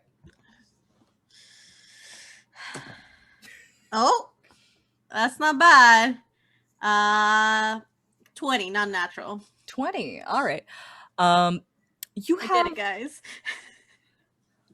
you have heard of the Netherese. They may be connected to something that you've heard of, which is the Sundering, which is basically a time when a wizard fucked up and broke magic. Okay. Stop looking so happy, Endor. I can't help it. I love Netheril. This is all new to me as a player, so I'm like, what the fuck is this? I will guarantee you Indor probably knows more about Netheril than me, so it's entirely possible that I will defer to him for some knowledge on some matters. Oh God, and please feel do. feel free to chime in if you feel like I'm missing out on something. But Netheril, or the Netherese, were known for making a flying city. And when they broke magic, that city fell. It was not just one city, to be Many. fair. It Okay, was, many cities. The Anarok Desert was basically like full of these flying cities, and then in the event known as the Sundering, all of those flying cities just straight out of the sky and into the earth below. All right. I'm conflating the Netherese and Angel Island from Sonic the Hedgehog lore. Yes. Oh God. All you hear, of course, is like, wow, someone really fucked up here. Yeah. This Mythalar thing interests you in particular, Kuori. Just the Netherese did a lot of interesting things with magic. Okay. Roberta, do you mind if I keep these books? They're not mine, sure. Oh, and they Okay. said if you came and you came to help, you could take anything you found. So yeah. Oh, that is true. Corey's gonna flip back to the farm description. Does it have like how big a diameter that they are? Oh my god. I can only Would it imagine be that a they're 5 foot large. diameter? Based on the Measurement. picture on the front Absolute of the Netheril box unit. set. Yeah. Absolutely. It doesn't describe their diameter, but it does say that their average length is 10 to 12 feet, or Okay. 3 to 3.7 meters. She's mostly looking because it does say tunnel creatures, and we are traveling through icy tunnels Well, that are looking weirdly at the, smooth. looking at the tunnels, they don't appear to be made by any sort of biological creature. Okay. In fact, if you had to place a source, you would say either mechanical or magical in nature. Okay. All right. Well, this is a good start. Why don't we check the last room? That was all the rooms. Oh, that was the stairs, right? Yep. Well, The stairs are completely unusable. Like, it's Yeah. literally just a choke of rubble. It seems that the stairwells in this place are. mhm. In fact, now that you're kind of like flipping through here and thinking like, wait a second, floating cities, upside down tower. Ah, shit. It's all you hear from Corey. He's like, fuck. We're in one of the crash cities, right? Yeah, Cool. I think. Or this, at least part of one. Yeah, I think this might have been like a school of sorts, for wizards and stuff like that. I found a few potion making rooms and crafting rooms, and the library has a lot of basic magic books as well. So this is. Corey's like, fuck, but it's also like, oh, fuck yeah. half excited, half panicked. It's called anxiety. It's like, well, I guess we'll have to go down the this tunnel. It seems like maybe your friends are the ones that made this tunnel. Now this tunnel looks a lot steeper. You're going to need some equipment to get down this one. Like in the equipment room. Well, you have climbing equipment Yeah, on you. yeah, You were yeah. very well outfitted for your journey before. Yeah, so Kuori will start basically getting the rope and finding something sturdy to tie it off to. So we could start kind of climbing down, but like with the help of rope. Sure thing. Well, you can either find something sturdy, or you can even like get out a baton and like hammer it into the icy side of this tunnel. I have a question. I have an answer. I have something called, well, it's my elemental gift. Mm-hmm. I, as a bonus action, can have a fly speed of 30 feet that lasts for 10 minutes, during which I can hover. Can I use that? About that? That's fucking great. Hell yeah. So Cool. you're busy like hammering a baton in, and you watch Roberta just like step off of the side of the tunnel. And you like wait for a second to like holy shit, to like watch her like fall in. And she's just standing there. I can get down without that. I'll go down further just in case you fall. She's literally doing like a Mary Poppins in front of you. Yeah. Yeah, that'd be great. Thank you. That's very nice of you. All right. She just like an elevator, just Kuori, you watch as Roberta just descends into this hole, and the rest of you get ready to descend further into the tower. And at that, I think it's time for us to go on our break. Yes, so we are going to try and be back in 5 to 10 minutes, so don't go no place unless it's to grab a food, grab a drink, grab a friend, or possibly go to indooradventure.redbubble.com, pick yourself up something nice, and we'll see you guys shortly. All right, everybody. See you soon! And we're back! Hello, everybody, and welcome. We have returned from our break. We are inside of an upside-down part of a building, we're assuming. Today, take us away. You find yourselves lowering down into a laboratory. This room contains 2 metal cages, both badly damaged. Nearby, 2 roughly dug tunnels, one in the ceiling, through which you are descending, and one in the floor, and they lead to other areas of which you are aware. Narrow windows along the bowed outer wall afford you a glimpse of the earth into which this structure has impaled itself. Okay. This is a lot. Wow. There are 2 doors. One on the never eat eastern wall, and one on the northern wall. Time to look through doors. Okay. It just starts opening them. Since those cages are open, do you think whatever was in those cages got out? One is empty. The other does seem to have something inside. Oh. Long dead. It's dead. What's it look like? Well, that's interesting, actually. This appears to be sort of a humanoid shape, but it has sort of an insectoid structure. Basically like a praying mantis. Give me a nature check, anybody who is interested in identifying this creature. I don't know. Let's roll. Ooh. 6. 19. A bug. It's a big bug. I got an 8. Okay. Yeah, I'm not going that far. Kuori, it is on the tip of your tongue. It's as though if you rolled 1 dice higher, you would have nailed it. God damn it.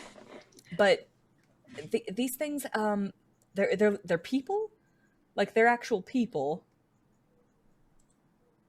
You just can't remember what they're called. This I can't remember the name of it. I feel like just if my brain had dice, like I didn't roll high enough. I know how that goes sometimes. Yeah. I know, Sadie. Okay. Well, but they're people. They're not just bugs. Someone put people in cages? Yeah, that's. Well, fucked up. that's not nice. If they Oh. were bad people, that they were like taking a place, maybe then it would be okay. Right? Maybe. Maybe, but the fact that this is also a lab of sorts makes me think that we're doing some sort of experiment on them. Oh. Yeah, That's not cool. extra not nice. Can I just take a look around the room, see if there's any indication of what exactly they were doing in this lab? Certainly. Give me an intelligence check, just in general. Well, maybe investigation. This feels like a deductive sort of thing. Investigation. Oh, 19 again. I rolled 2 19? 16s in a row. Looking at the notes that are just sort of scattered about the room, you would guess that because all of the notes have very quantitative data on Mhm. this insectoid person. Mhm. It seems like they were studying it. Okay. She's just like, some sort of study or something. Whatever One happened got here. away. It did. But seeing how decayed is the body, like pretty. Well, you know the way that insects decay? They'd leave just a husk behind. So that's what's there. Okay. In the book, did it say when the sundering happened? God. Steven! So Sorry, I didn't mean to yell. There's a podcast I listen to where they yell Steven. Yeah, it's called Monday Nights, you jerks. This isn't a bit. I need help.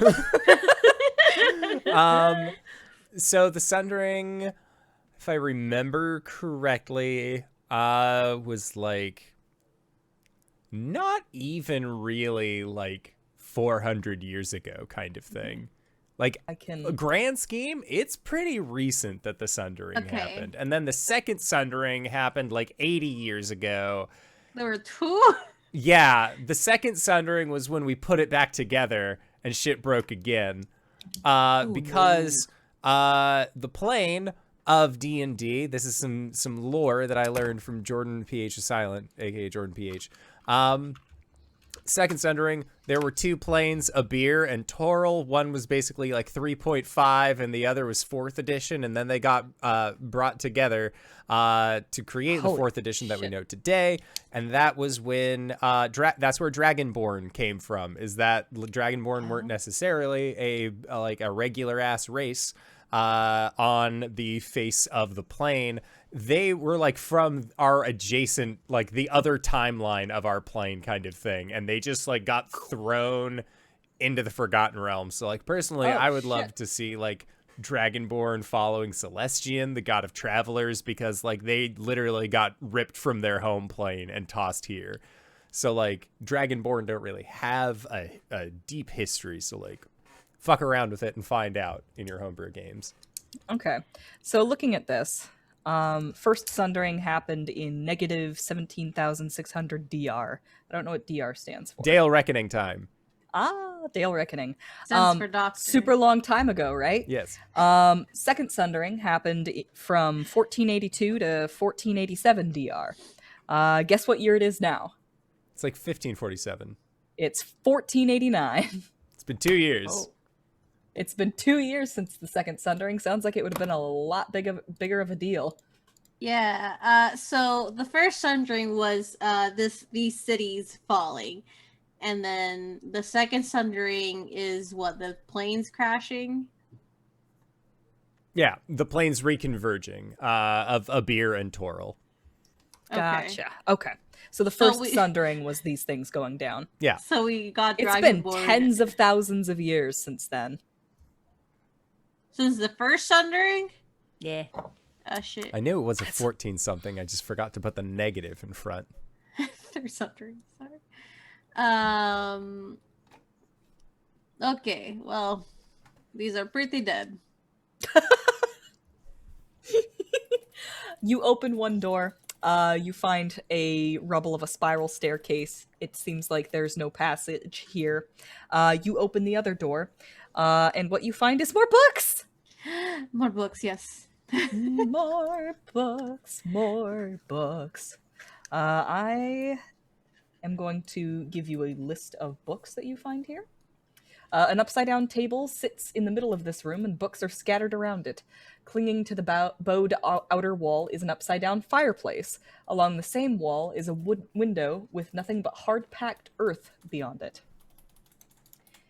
Looking around, you kind of get the idea that this tower should have a whole lot more loot in it. Everything kind of feels a bit picked over here. Mm-hmm. I'm going to drop these books into the Rime of the Frostmaiden chat, and also drop them for Sid as well. Mm.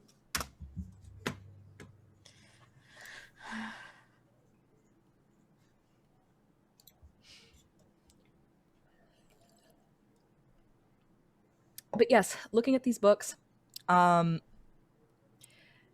would feel like you'd be finding more scrolls, more spell book type stuff. It feels like there should be more here. Yeah. I think your friends might have picked over a few things. As you say that, nothing comes out of your mouth.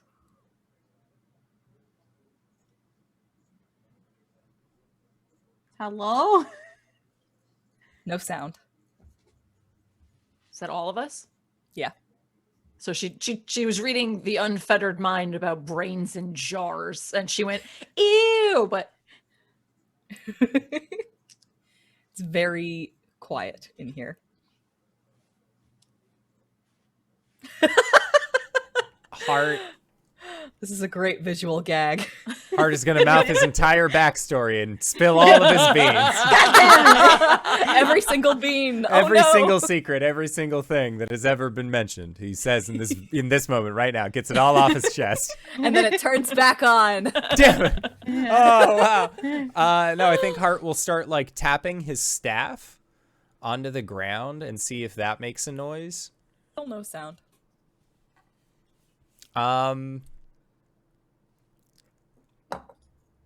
For audio listeners, I'm mouthing what I'm supposed to be saying. We were talking before this place.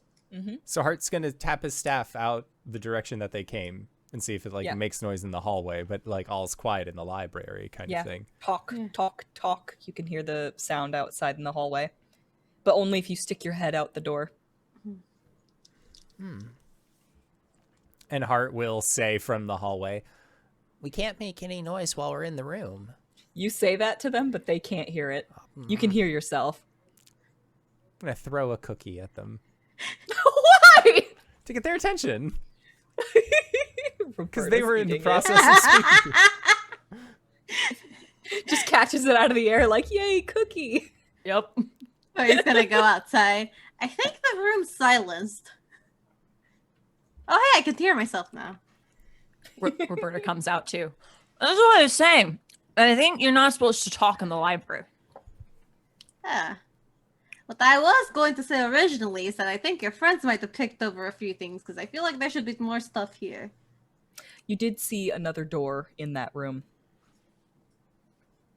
I just didn't say it because No, Kuori was like, "Hey, look, Acting. there's another door," but it was silent, so nobody could hear. But there is another door. You can try and check it out before you go down.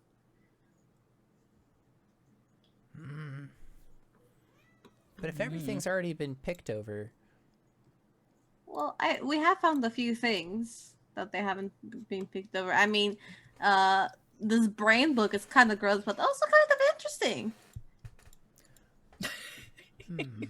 Don't get any ideas, Corey. Oh no. um, If I was playing another character, I would, but she's like, oh, living forever as a brain in a jar, gross. Kitty. Oh Hi, Magic. Baby. It's a good Uh, magic. You smell like you just ate dinner. So okay, Corey's gonna just go in and go through the other door. All right. You open that door, and you just find another staircase that's all rubble. And like you're all like, well, it was just a staircase with rubble. And you're about to leave when like something catches your eye, which More is shiny? a scrap of cloth inside. Not shiny at all. Very dusty and covered in frost. You find a skeleton in wizard's robes.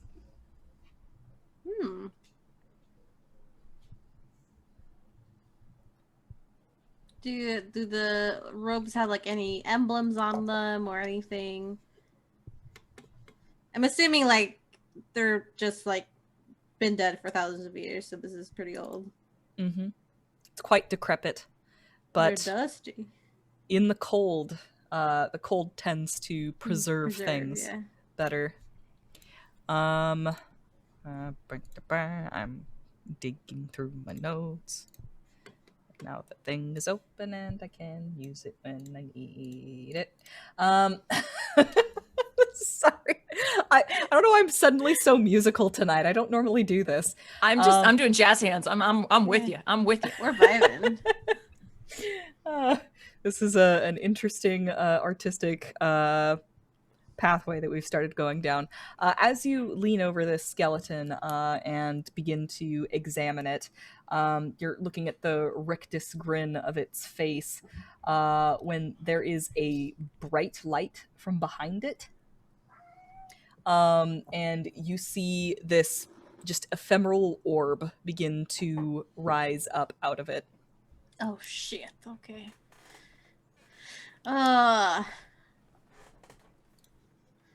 Does a 23 hit you? Yeah. It zaps you Ow! for 9 lightning damage. I don't think you can hear Corey. Yeah, she goes, ow! And pop, it disappears. Fuck. Did we hear Sure. her, or was she in the quiet? Is she? I was in the quiet She's place. timed out. Quiet room. I'm in a quiet place. I'm in the timeout room, yeah. She'll come back and says, try to talk in library and then forget and then come back out the door. Something zapped me. Zapped you? How? Okay, so I opened the door. Mm-hmm. I thought there was just rubbles of stairs, but then there was Mhm. cloth. And then on the cloth, well, the cloth was on a skeleton, and then after the skeleton, there came a light from it, and then it couldn't look. Oh, hi, Sadie. Would All I of be our able to cats figure have out what that is with like religion, maybe? Sure. It zaps me. I'd say, yeah, religion could be, yes, religion could do that, yes. Okay. I rolled a 1. Yay! Roberta, I don't think you've ever seen anything like this. Kuori, however, you can give me an intelligence check of some sort as well. Anything you can justify to me. Arcana? Yeah.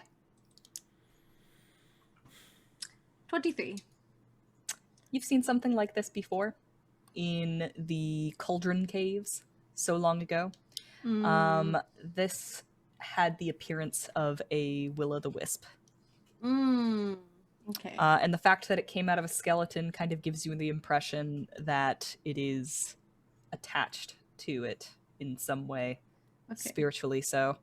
It's going to close that door. Yeah, I'm pretty sure it was like attached to the skeleton. There was a will-o'-wisp. It was a ghost. Basically. I never seen a ghost. That's really cool. Those are a little bit. They're not. Okay, so they're not really like super dangerous, but like they kind of are because they're kind of just floating around. But then they zap you, like they zapped me, and then they could lead you astray and into your death. Oh, well, no, I don't want that. Yeah, no. So We we're met not a going to scary touch lady that. ghost once. We She did yelled meet- at us. Yes, Oh, wow. I believe that was a banshee. Could be Oh. wrong. Oh, those aren't good when they yell, right? No. No. It was really Oh, wow. scary. I'm sorry. It's okay. You have now explored the entirety of this floor. There is another tunnel in the same room that you came down in. Tunnel it up. Let's tunnel it up. Zoop! Roberta elevators down, and Kuori and Hart rappel using pitons and ropes. And you come down into, it seems to be a second laboratory. They were sure liked changes. experimenting on things. Yeah. Well, wizard schools tend to be pretty weird, let me tell you. This chamber appears to have been a wizard's laboratory, as evidenced by the upside-down storage cupboards and empty shelves fastened to the walls, the shattered glass and alchemical equipment strewn across the floor, and the arcane symbols painted on what is now the ceiling. In the middle of this space, 5-foot-wide passageways punched through the ceiling and the floor lead to other levels near them. A partially collapsed wall exposes a room that lies beyond. Why do wizards do all this studying and stuff? Why can't they just find a friend like me? There are 2 doors here, and a chamber with a collapsed wall. One door you can surmise leads to the spiral staircase that is unusable at this point. The other door goes to the north, so there are basically 2 exits here. Yeah. 3 if you include the hole in the floor. Yeah. Kuori will kind of open the other door that doesn't lead to the stairs, and she'll look to Roberta and say, "Well, there are different sources of magic. Does this friend of yours give you powers?" And just as you say that, you look into the room and you see 2 people just sort of sitting next to a desk that has been righted, and they both look directly at you. They match the descriptions that Roberta has given you. Some effort has been taken to arrange the contents of this upside-down room, creating a functional office. A table stands in the middle of the room, surrounded by small stacks of books. Lying on the table is a whirring amulet on a chain. 2 figures stand behind the table. One is an undead warrior in studded leather armor, its dead gray flesh drawn tightly over its bones, and its face locked in a terrible scowl. The other is an attractive young man in cold weather clothing. His face, beneath a frayed witch's hat, displays studious eyes and a warm smile. "Oh, well, welcome to the lost Spire of Netheril," he says. "My name is Dazan." And Crintus, as you have come to know, kind of thumps him on the back and says, "That's not your name." "Well, it can be, but Yeah, it's well, not." We saw And like the 2 of them begin to argue a little bit, and he's like, "Well, it kind of takes a longer time to explain exactly the situation. It's a lot easier just to say my name's Dazan." But Dazan is dead. And then like he seems to brighten a little bit at this, and he turns and he looks at Crintus and says, "See? Now I can be Dazan." And Crintus just sort of squints. He's like, I thought you were Sim. "Well, that was short for simulacrum. I was constructed by Dazan. Oh. I'm a simulacrum of my creator. This tower is but a fragment of a Netherese flying city that crashed nearly 2,000 years ago and lies somewhere under the glacier. Seems the Wikipedia disagrees with the book." Okay. Nobody reads the lore. "You see, on the lowest level of this inverted tower, my creator found a chamber that can turn illusions into reality. The life spark of a living creature is needed to activate its power. As a creation of snow and shadow. I have no life spark of my own, and Crentis, my undead bodyguard, is of no help to me in that regard. And I assure you, that chamber can in no way harm anyone. As Corey listens, it's like, hand, just put their hand behind their back, makes their sword appear. So it needs a life spark. Okay. Fun. So is that why you tasked your friend to look for Can you- live adventures? Can you give me a stealth check, please? Yeah. Hart's gonna ask, Is that why you need us to help find your friend? I didn't know. They just told me because I was the only one that could leave Well, that no, I he's should go find people. he's asking the people that like we came here and are standing here saying like all the life spark stuff. Like, oh, Yeah. Oh, is that the friends that we're supposed to go and help find? What? Well, we were told that you needed help finding some of your friends inside of this tower. I think they are the people. Oh, that yeah. Oh, I told her that we're trapped here. We can't leave. On account of the fact that Dazan himself, the real Dazan, commanded us to stay here and wait for him. Well, it has been a mite bit of time since he left. And here I am with a machine that can make me real. And honestly, a burning curiosity to see if it'll work. However, Crentis, he pats his undead friend, is inexorably loyal to, the real Dazan, and is loath to let me try to use it.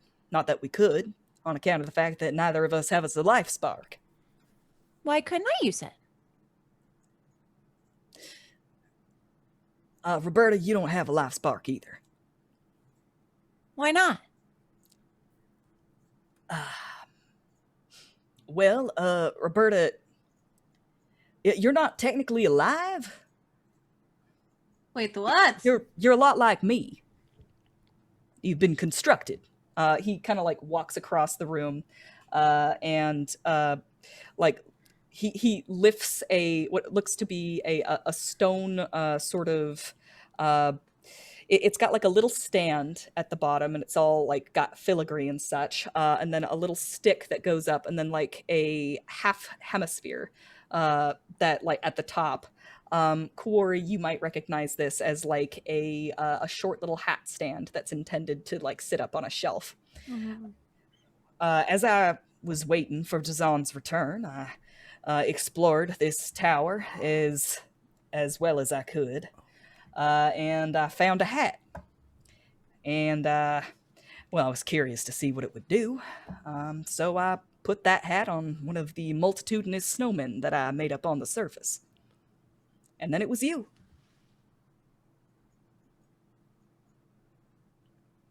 I'm a snowman? Well, no, you're Roberta.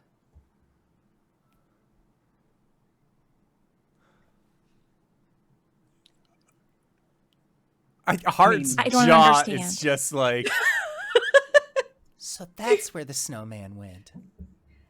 It's not so bad. I'm made out of snow too. You are? Yeah, that's how you make a simulacrum. Out of But snow? I don't think you qualify necessarily. Oh. To resolve the roll before I ask questions, do I have to roll disadvantage if since it's not a movement thing?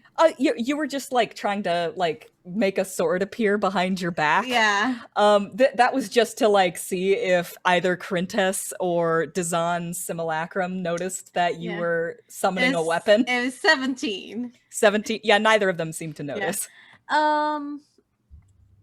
So okay, so you're undead and you're both made out of snow and you need the life spark to act. Are you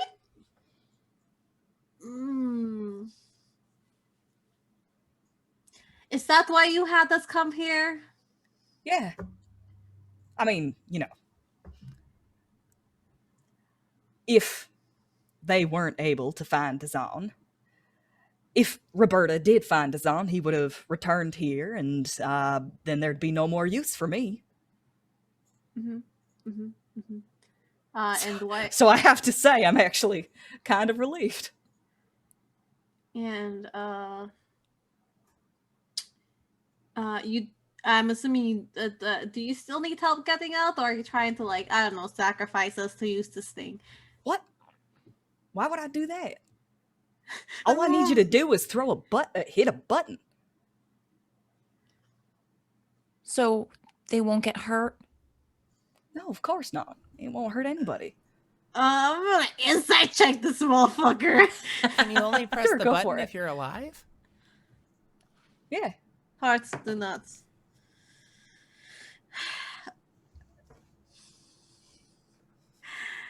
Why did I can't roll above a 10 now? 6. A 6? When we need Lydia. He seems convincing enough, but I think that you have you naturally have a large amount of suspicion for this guy, considering the reputation of his creator. So you can give me an Arcana check to know like what a simulacrum is and like what they do, etc., etc. Yeah. I'll roll digitally. 17. Okay. A simulacrum is it's an illusion for the most part. It's kind of a construct, but it really more falls under the category of illusion. It makes a snapshot of a person. Now, if that person can cast spells, whatever magic is inside that person or inside of that simulacrum is the only magic it will ever get. It can cast spells. It has spell slots, but it can never regain them. Oh. Because it doesn't have that spark. It doesn't have that thing that makes it real. It's kind of it makes a copy of the other person, but it's like it's very weak limited in comparison. Yeah. So I'm sorry, I got a little bit distracted in arguing with my compatriot here. But what exactly happened to my creator? He got burned at the stake for killing adventurers. His face is absolutely shocked. What? Well, why did he kill him? It seems, and she'll pull out the diary. Wait, no, it was he killed Bob and Derma? Well, Derma, and Typhon too? Typhon. The funny thing was, I could not find Bob. You found him? No, I only found Derma and Typhon. Big crater. So, you think Bob got away? Maybe. Well, he kind of like walks away, scratches his head, takes his hat off, and kind of holds it in his hands. He paces a little bit and sort of comes to terms with that. Well, he was a bit paranoid when he made me, but I didn't think he'd kill him. Yeah, it seems he was paranoid that the adventurers will tell others what they found. I'm assuming this is what they found. Well, I mean, I know why he'd want that, but it's a bit extreme. I guess, should I call you Dazan or Sim or? I don't know what I want you to call me now. Well, you have no master now, so you can pick whatever name you'd like. Crintus just kind of stands up. And he's like, well, I guess you can call him Dazan now. He just sort of thumps him, and like Dazan's just got like this like big, like, long eyed stare. He's just like staring off into the distance. Doesn't really respond. He says, "So, are we gonna do this thing or what?" See, the thing that I'm not getting is like, someone needs to be alive to press that button, and you need the life spark to be a person. So it does that not take the life from the living person that pressed the button into you? Dazan sort of shakes himself out of it, and he's like, no, it's just, he like puts the hat back on. You see, it's a magical ritual. And he like kind of walks over to a stack of books and he like picks one up, and he hands it to you. It's a book on it's peer reviewed and researched. It has by a Netherese wizard. It seems he found that it's somewhere in this tower, and it basically explains the process of turning an illusion into a physical form. The book itself is called From Shadow Substance.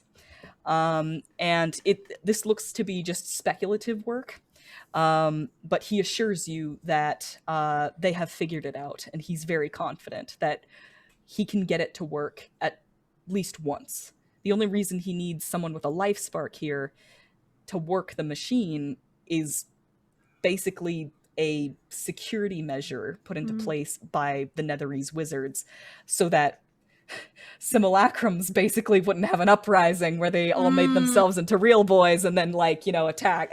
It'd be iRobot all over again. Okay, that makes sense. So they don't need the life spark to be transferred into the simulacrum or anything. Okay.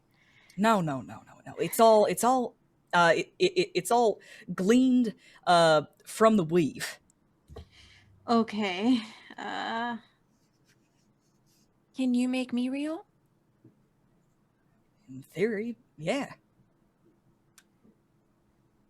But you said you could only work at once? Well, I can guarantee it'll work once. After that, he kind of like does the math in his head, and he says, I can, the machine would still be operable, I could only say that full success would be about a 10% chance. Okay.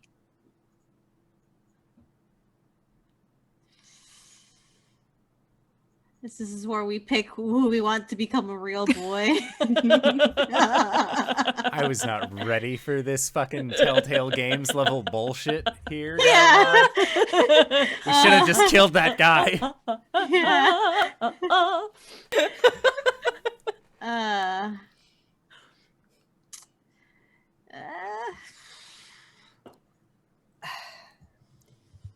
Honestly, Roberta, it should be you.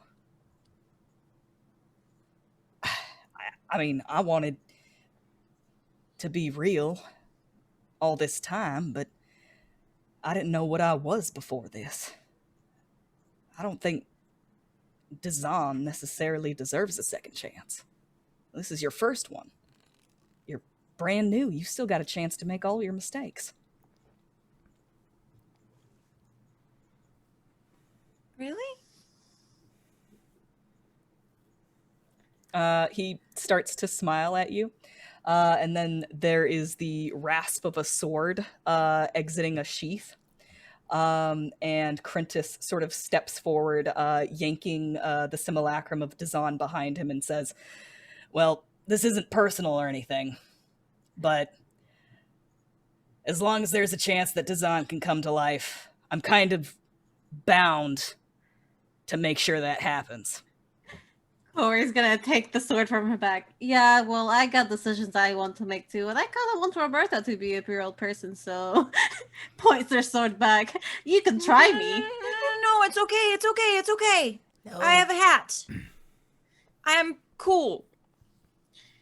Yes, but to be honest, I agree with this on. From what I've seen, I am afraid that they'll spiral into the same thing and you will kill more adventurers in your paranoia.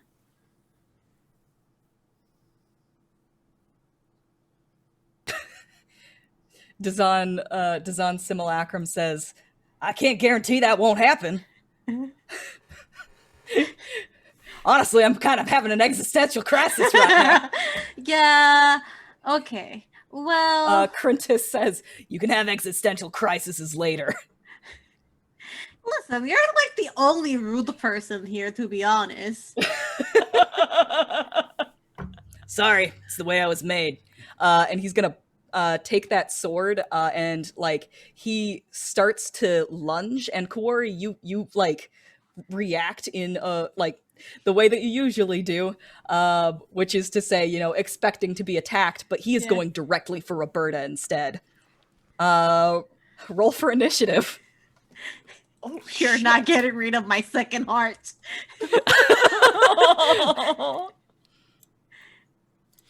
19. I am Mama Bear, and I will tear you apart with my claws. 3! 14. Okay, hold on to those numbers for a second.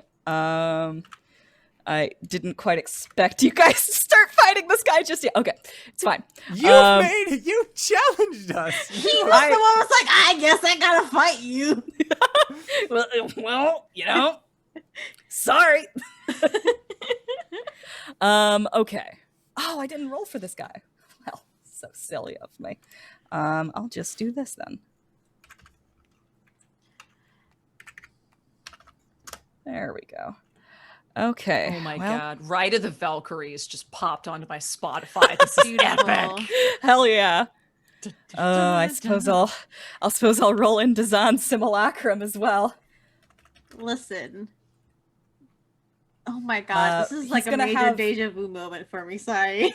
Dazan Simulacrum's gonna need a round or two to kind of get his feet back under him because he's kind of confused as to what's happening right now. He just learned that evidently he's a murderer. Okay. Yeah. So, Roberta, what was your roll? 3! Okay. Kuori? 19. Okay. Hart? This was initiative? Yes, please. 14. Okay.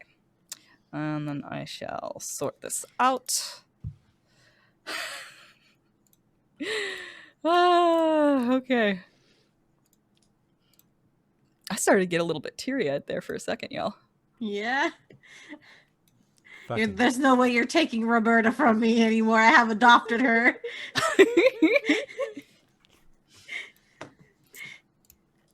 All right. Okay. This is gonna get really interesting. Okay. So at the top of the round, it's gonna be Kuori. Okay. I'm going to be shielding Roberta. So I'll move from where I am, and as he goes to attack her, I'm going to move in front of her, parry him with my shield, and with... Well, no, I have a... I'm just going to hit twice, actually, instead of my magic. I'll leave that for later.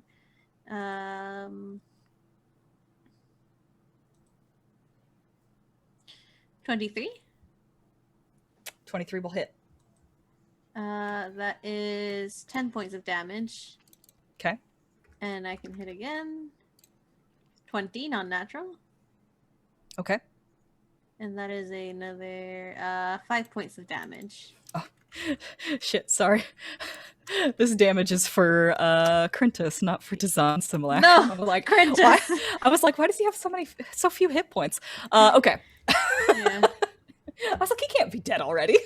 No, Crintus. Okay.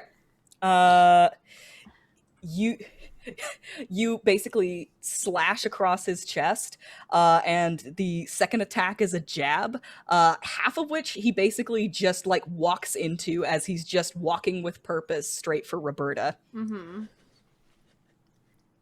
Hart, you tied with Crintus, but my tie-breaking formula put you before him. Yay! You just have better stats. All right. It helps that I have a +3 to my dex. I could have cast the spell. Sorry. So Hart is next to Roberta. Okay. If she's in the back of the group, so Hart, I feel like Hart would also be like, he would be in the rear, just because these are new people and they're scared and wizards. So Roberta, like standing next to you, this wood elf with antlers, just kind of like taps his staff onto the ground and says, "Burning Star." And he, like, it's like a mask layer of galaxy texture that just envelops his body. And where on his regular form he has like a scarred over right eye, in starry form it looks like a meteor that's just burning constantly, hanging out from the eyeball. And he is going to choose Archer Starry Form, which is part of the Archer Starry Form bonus action. To change, I get to make a ranged spell attack towards this guy. Does a 14 hit? A 14 hits him exactly. Excellent.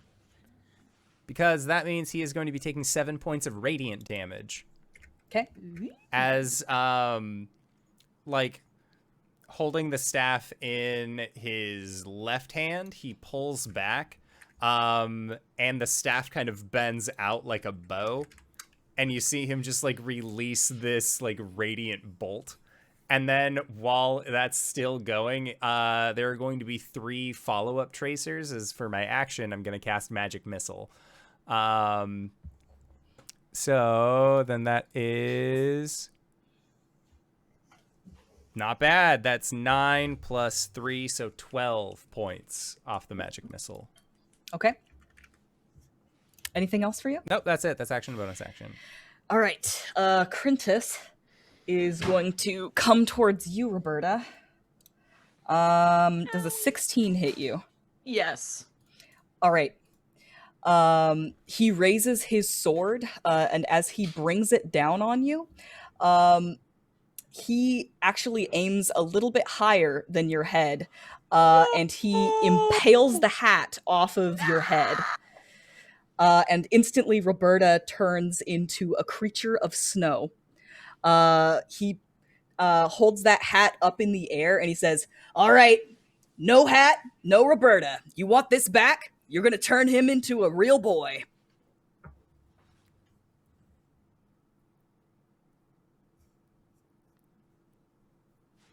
He looks around. I'm imagining just the 3. She's like, "No," and there's just like 2 little twig arms sticking out. A carrot.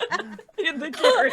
Oh, she's got carrots on either side of her head to make the hobgoblin ears. Oh, that's so cute. Kuori, you're the only one who can respond. Uh-oh, did we lose Satan? Okay. I'm just like, I'm so angry.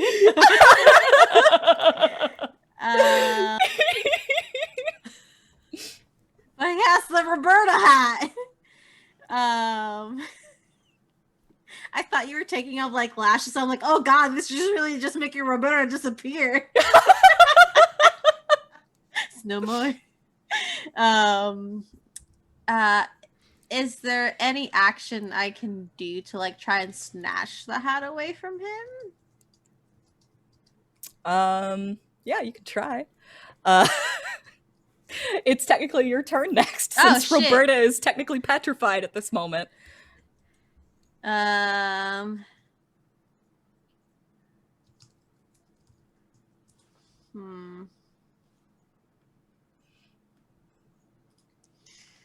Yeah, I'll try like a grapple.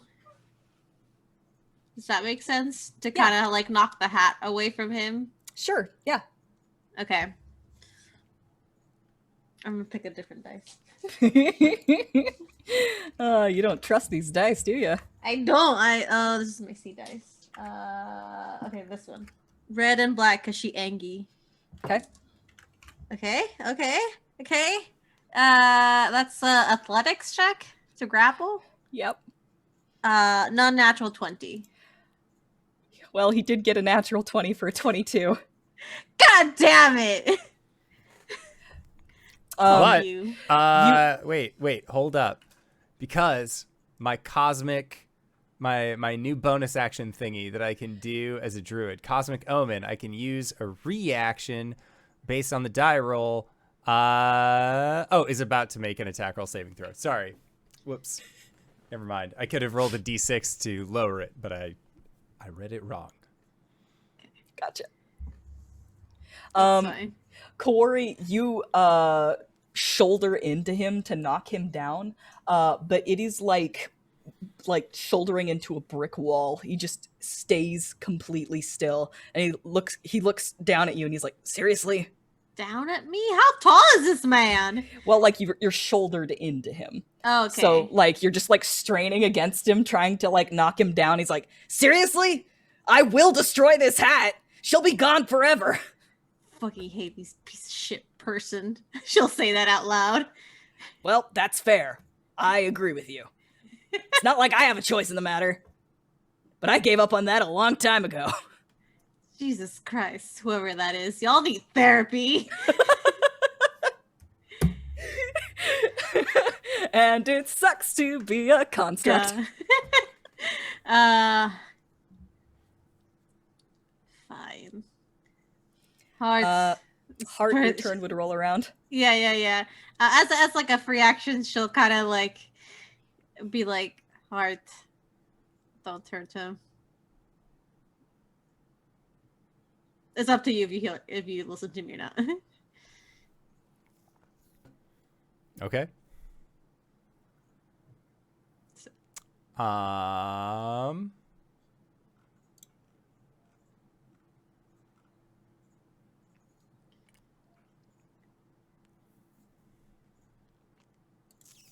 Fuck.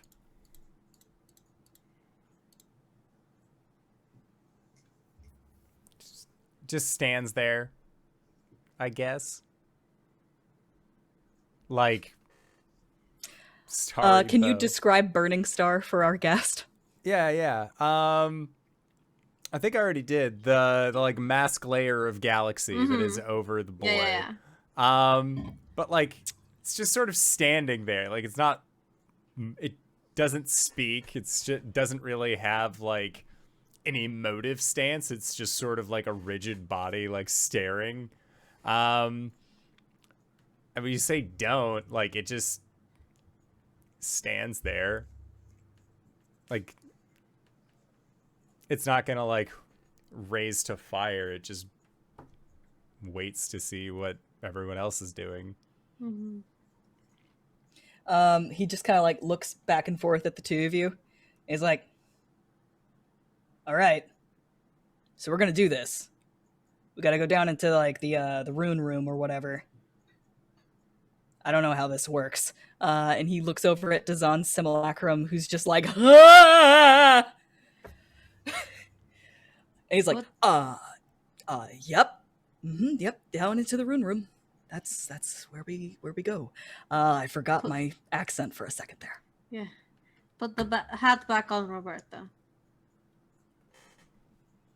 All right, but I'm going to need you to swear it.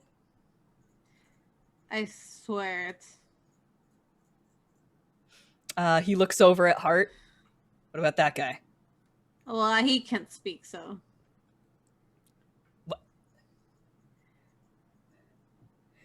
You know, this is kind of a matter of life and death.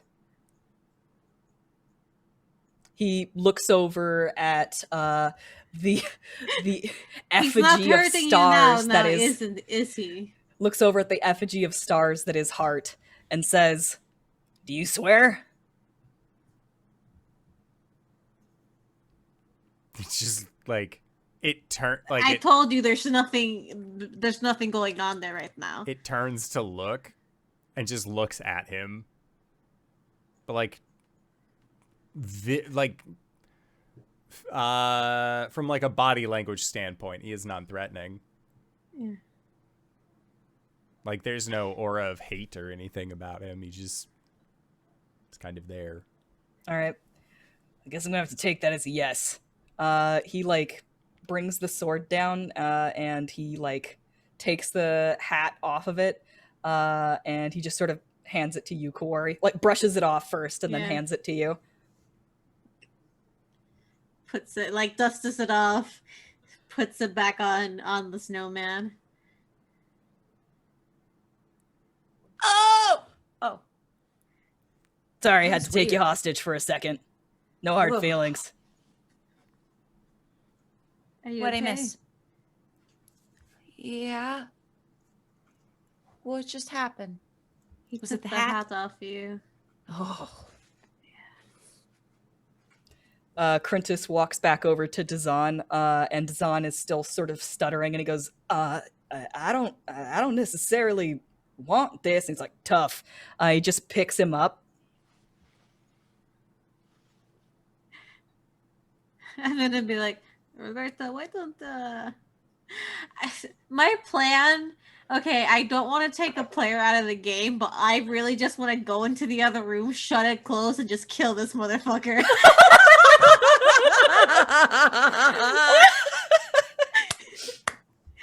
I mean, you could.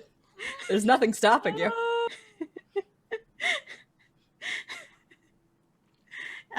She'll follow and ask Roberta to kind of like stay away from him, so maybe stay out of the room. I don't want him to take your hat away again. Okay. Okay. I'll stay in the back. Okay. Burning Star, come with me. We have some work to do. Yeah. Once they get near the room that has the lever that needs to be pulled, Well- yeah, continue. He leads you over to the hole in the ground that leads to the next level. And Dazan sort of slaps him on the back and says, now wait a second. This isn't just, me protesting, which I am. But you got to remember, there's still that thing down there. And Crintus is all like, oh, yeah. All right, tell him about it. And he just, like, turns around so that Dazan is facing you guys. And he's all like, this is most okay, fine. In the time it took for Roberta to get to you all, and he, like, gives Roberta an apologetic look, something burrowed into the layer below us. I have had a chance to look at it, and I would recommend not doing that on account of the fact that it is a basilisk. Fuck. Yeah, fuck indeed. Fortunately, it doesn't seem to be aware of us, and I was thinking we might be able to just sneak past it. And he kind of gives you guys a look that has more meaning to it than what he just said. Okay.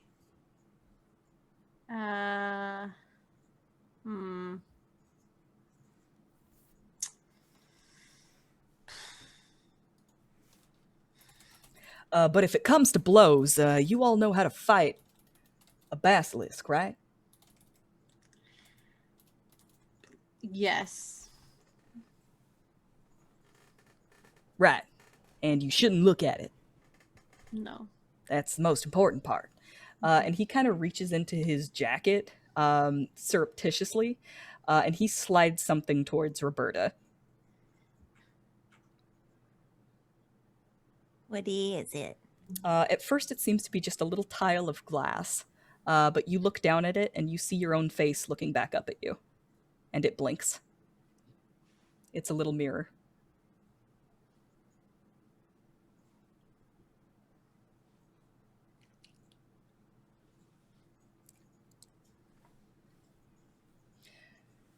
There is a silent exchange between Roberta and... sorry, I just looked at my own name tag to try and remember what Dazan's name was. There's a silent exchange between Roberta and the DM. Between Roberta and Danae. I feel like Roberta and Danae would be friends. Like, yeah, you know. Oh, that's so nice. Crintus kind of turns Dazan back around. You just see his feet over his shoulder. He's like, all right, are we all clear on the plan? Yeah. And you just see like a thumb come up from behind his other shoulder. Like, oh yeah, we're clear on the plan. More clear on the plan than you'll ever know. Right. Well, I'm not going down there first. That's gonna be up to you, the undead guy whose name I cannot remember. Quintus. Quintus. Quintus. Yeah. Quintus. Well, obviously I'm not going down there first either. Come on. You should know that people shouldn't assume intelligence based on the way people look. I've been around for a long time, okay? I am not assuming anything. I What know about- you're very smart because What about you that stabbed guy? my. What He guy? says, looking over at Hart. I feel like Hart is like walking towards the hole. "Oh no!" Just very much like 1 foot over the hole, like about to go in. Oh God, Heart, no, oh God. Are we going in the hole? Yes. Is it another like steep incline? This one has enough of a, how do you say it? Like enough of a, Incline?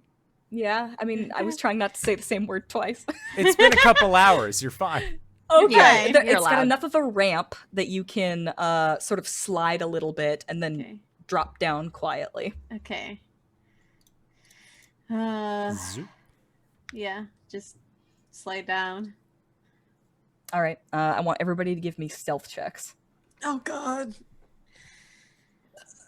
Okay. 21. Awesome. 6. Cool. So I have disadvantage, and I rolled a natural 1. Oh my god, Kuori. Whew. Well, Crintus... Could I hover? Could I hover and give myself advantage? Sure, yeah, I'm up for that. Okay. That does make it a 2 because I do have a +1 though. If that helps. It's worse. It's a 5.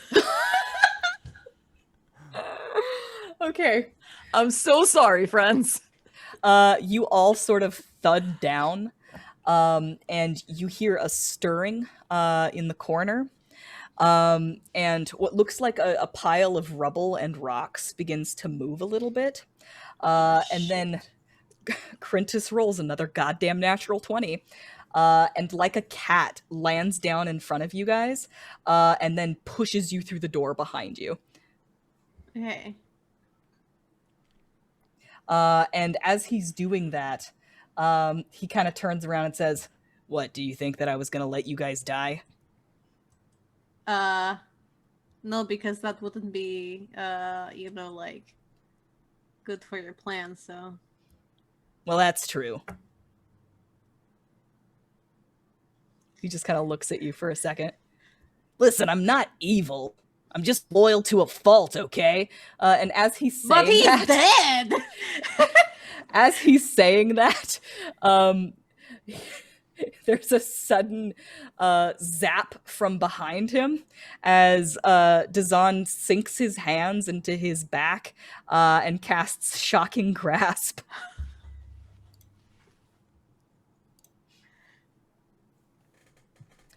Oh my goodness, this thing doesn't work for me. It is a touch attack. Right. You're fighting yourself. I'm fighting myself. Stop fighting yourself. Stop fighting yourself. It would be with advantage because it's a surprise. Is he wearing metal? Because that makes it good. worse, I There's think. there's actually a thing here for me. Okay, yes, it hits. And he does 11 shocking damage to Crintus. Wow. Who falls to a knee, and Dazan wiggles a little bit and says, "All right, you guys should run now."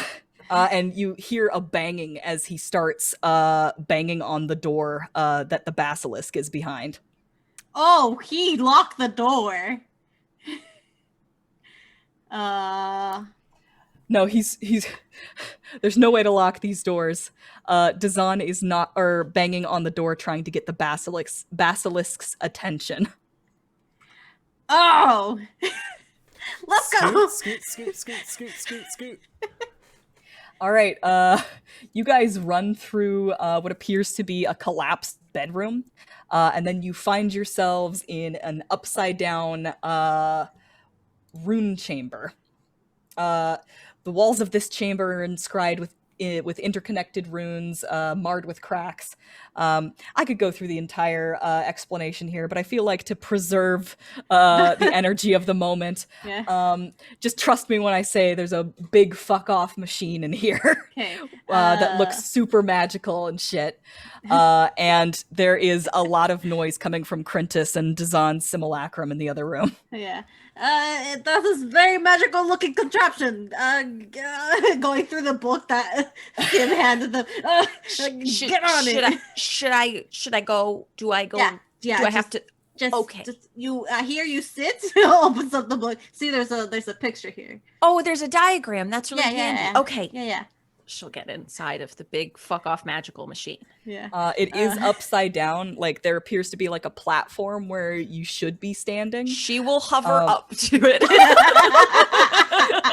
Oh, do you stand upside down on the platform, or do you stand right side up where She'll the platform hold that, would be? and then she will flip upside down and over. Bless Roberta. God damn. All right. Kuori, give me an Arcana check. Oh God, I haven't been rolling great anymore. Give me advantage since you're consulting the book as you do so. Okay, I rolled the 5 out of 10, but I do have a +6 of 16. Okay. Okay, then part A goes into part B. Shit. Okay. You start to arrange some crystals in a diagram that you are referencing from the book. And as you are arranging these crystals, you like look down at them and you realize this is Chardlin. Oh fuck. Man. Well, time to get to work. You arrange the crystals and like put them in all of the different slots that they're supposed to go into. You come over to like this complicated looking panel and you have to like move stone slabs in such a way. God, it's like that one show where like the kids have to go through that like do a bunch of puzzles and stuff. Journey to the Hidden Temple. The Hidden Temple? Yes, Yeah. that's exactly what it Yes. Corey's is. just like, You're doing a bunch of like crazy bullshit puzzles to get this Oh together. no, a temple guard! Give him the It's Corinthus. All right. No. So you finally get everything arranged in the proper way as best as you can see. And then you like basically all you need to do now is put your hand on the panel. And that should you just do it. Okay. just do it. Roberta, you're watching as there's just a flurry of action here going on. I imagine that Burning Star is just turned around, staring at that door, waiting for any sort of danger to come through it. Yep. And then Kuori puts her hand on the panel and it lights up. All of the runes around the panel begin to glow, and then it follows these lines that are cut into the walls and into every single surface of this room until the lights all converge on the machine, and there is a bright light where Roberta is, and for a moment you can't see her, and then darkness. There is still noise in the other room, the sound of struggling and banging around, and the sound of a creature just roaring. Kuori, Roberta is gone. A hat flutters to the ground.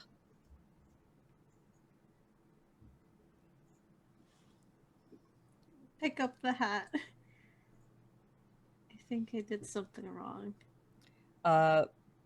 Looking sadly down into the hat. There's no bottom to it. It just kind of keeps going.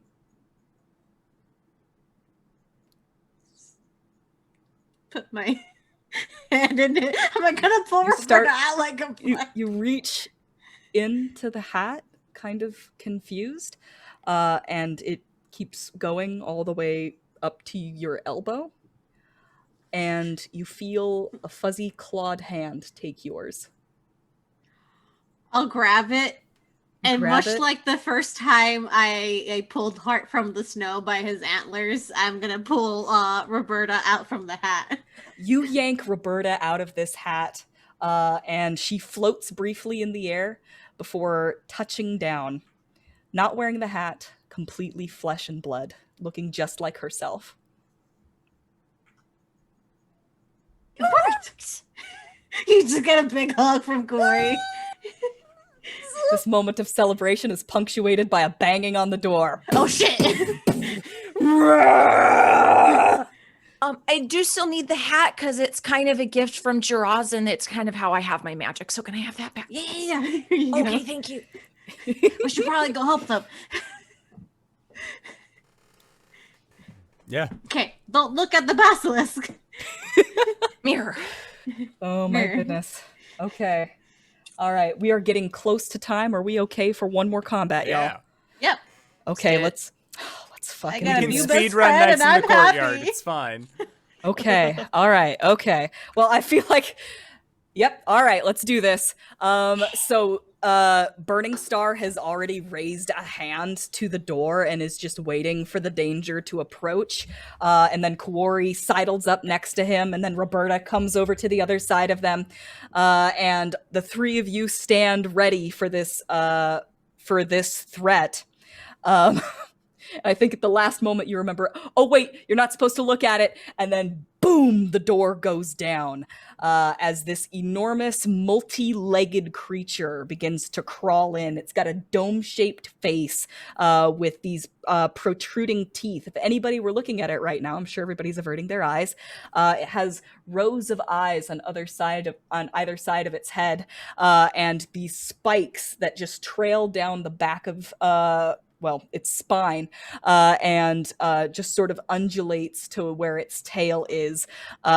This thing is angry and ready for a fight. I'd like some initiative. I was going to say Burning Star was probably looking at the door as it came through. Oh no. Burning Star, you Wow. fool! That's 17. I got a 3 again. I rolled 2 twice for initiative. It's This is all right. ridiculous. Your I'm bones are doing still real dice warming now. up. That's true. 3 for Roberta. Yeah. Okay. Natural Real dice 20 now. for a This is bogus. 23. 23 for Hart. 17 for Kuori. All right.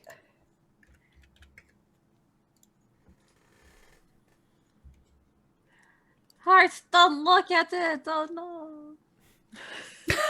Oh no. Oh no. I just made a friend. I can't lose on one. You literally made a friend. Oh. I built All a right. friend. Hart, you are at the top of the round. Yes. What do you do as this basilisk comes crawling in? I feel like Kuori was probably like, okay, don't look at it. So Hart, like Burning Star, like just sort of like looks slightly above it. And then it's going to cast Magic Missile on it. But this Magic Missile is going to be a 3rd level Magic Missile. Yay. So that All right. is 5d4 plus 5. Oh, wow. 16 points of force damage. And then bonus action, shoot it with a laser beam. Does 13 hit? No. Okay. No, it does not. Well, good, because I was trying not to look at it. So that's helpful. He's just going to stay where he is. Okay. He does not perceive this as a threat yet. Kuori, Yes. you're next. Oh Are you averting your eyes, or are you gonna look the basilisk in the face? no, I'm averting my eyes. Can I do a Percy Jackson thing and use my shield as a like a mirror? We hadn't prepared your shield to be a mirror. Okay, that's right. Oh, because there's a mirror shield. Okay, ignore that then. She's kind of pull hard and kind of look slightly up. And because I have Warcaster now, I can cast spells with my sword and shield. So I'm going to cast Chromatic Orb. Hopefully it'll hit. So instead of her hands glowing, Roberta, you would have seen this for the first time. Kuori is a pale Goliath. Her tattoos are white, so they start kind of glowing this icy white as the magic travels down into their hand, and now by extension, her sword. And gonna cast Chromatic Orb first level because that's all I got. Non-natural 20. Yeah, And that'll hit. Definitely, for sure. I'm gonna do lightning damage on it. Okay. If you're averting your eyes, you would be rolling at disadvantage. Okay, let me roll again then. Sorry, I hate to do that to you. That wasn't actually a good roll. No, that's fine. 15. A 15 will actually hit. Okay, thank God. I rolled a 14 and a 9, so it's 9.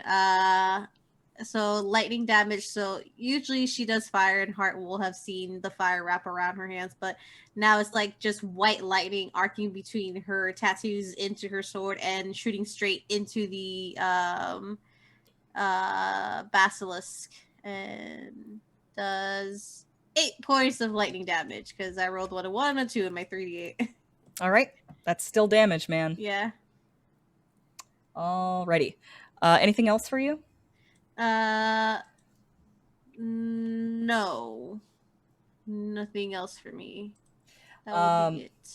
So the two of you like blast it a couple of times, and you see it like shriek and kind of like wince and like turn sideways a little bit, and then it just goes like rights itself again, and then it turns and looks at you, and it's just grinning, and it sits there and waits for a second, and everybody's like looking away, Yeah. and like there's kind of like a confused from it, and then it just starts like tottering towards you with its like it kind of has like a very like side to side movement as it does Like a so, waddle. and it's Like got a corgi. yes it's got 4 legs on either side, and they all scramble in the way that salamanders do when they really want to get moving. So he's just like and he comes right for you guys. Who would be in the front? Kuori would take the front because she's tanky. All right, it's gonna try and bite you, Kuori. Does a Bite 17 hit you? I think it no, it doesn't. I'm 18. You bring up your shield, and it just like chomps down onto it, and just like Mhm. and like like you hear more confused noises coming from it, and like its claws are all scrambling around you. It seems to be very clumsy. I want to it's keep it. It's used to fighting things that don't move. Roberta, it's your turn. Yay. So I have the mirror. So can I use the mirror? Yes. You can hold up the mirror to its face. I want you to make some sort of check to try and get its attention. Can anybody justify a check for me to try and get a basilisk's attention? Intimidation. Show All right. like I'm the threat you should be fighting. Yeah. Sure. Okay. Okay.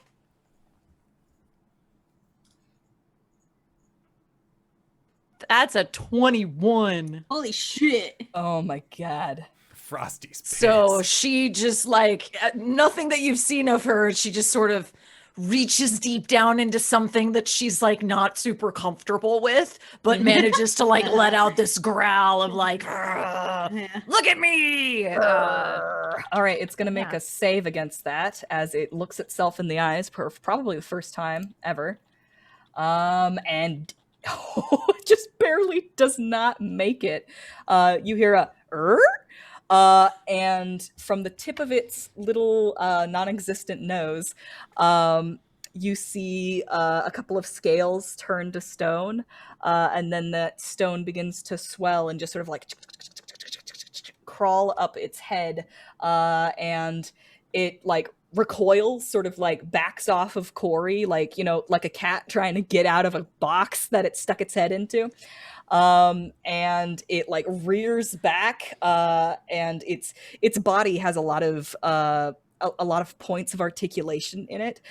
So as it does so, it kind of twists and writhes into this really unnatural looking form with several legs up in the air and its mouth in this kind of confused, though still rictus grin.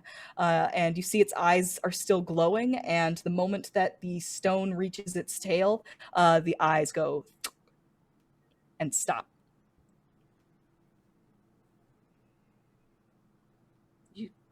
You did it. We did it? Yeah. You did it.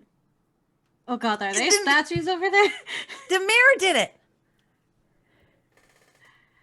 I'm so proud this is your first fight as a real person. I think it's my first fight ever. Oh.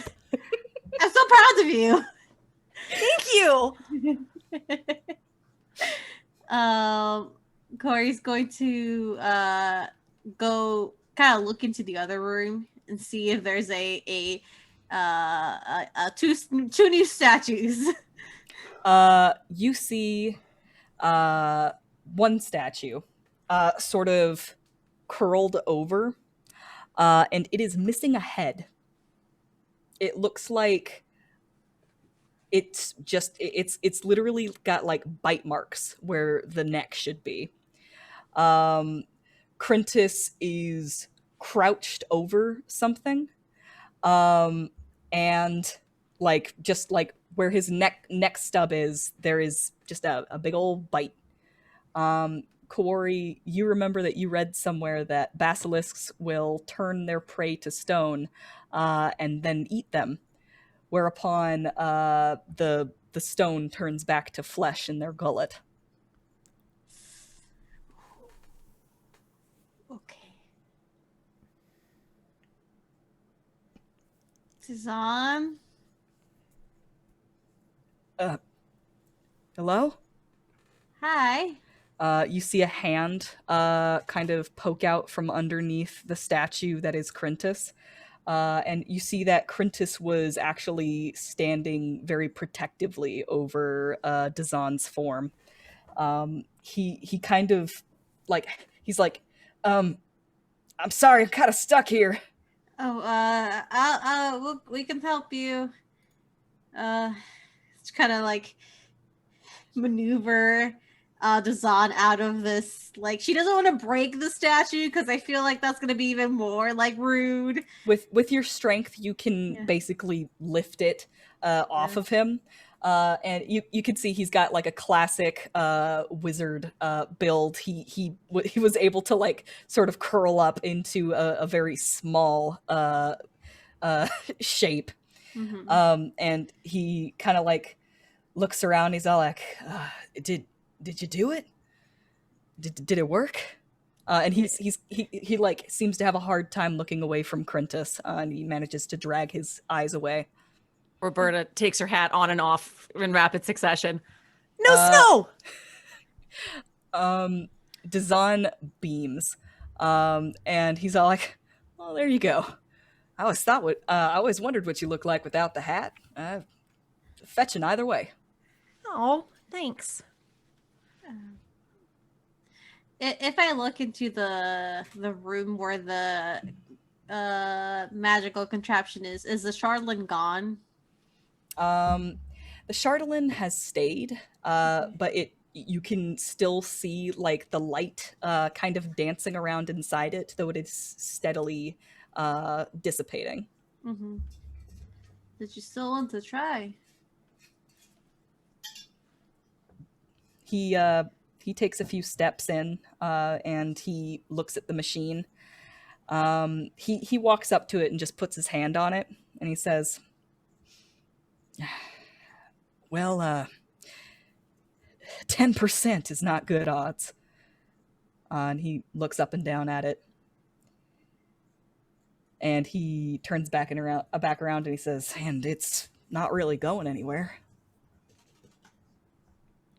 No. He takes his hat off, rubs the back of his head, and says, "I think I need a little more time to think about it. I'm used to have a lot of time to think." Well, whether you're made of flesh and blood or snow, you're still a person. Unlike Roberta, you're not beholden to a hat. Well, who Roberta was. He sort of nods and puts the hat back on his head, and he's like, "Well, if you're gonna go back out there, and if Dazan is dead, regardless of being a simulacrum, I guess I basically am him now. So I would suggest maybe a different identity because people kind of don't like him, and Bob is still out there, and then maybe Bob wants to kill you now. I don't know. Fair enough. I will keep that in mind. Maybe get rid of like the noticeable pointy hat, shave the beard."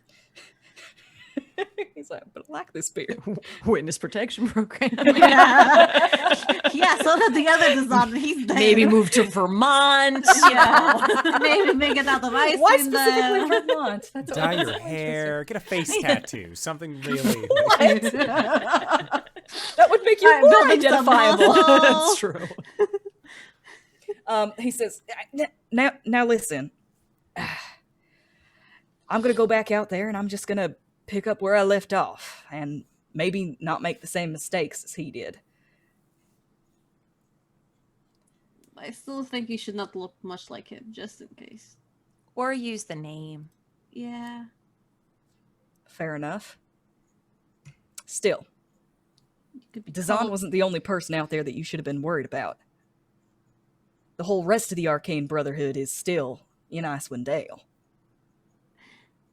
What is this Arcane Brotherhood? Right, you guys wouldn't know. Arcane Brotherhood. They're a bunch of wizards.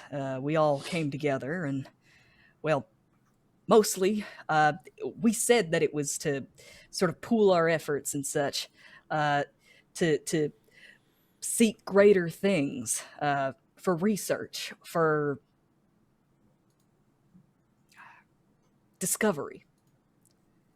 Well, for the most part, from what I've found, when you're asked to join the Brotherhood, it's just so that the higher-ups can keep an eye on you. And we are all very competitive. We all came here together. We were supposed to work together, and that did not last long. We all sort of had an argument and went our separate ways. So you should be careful of them.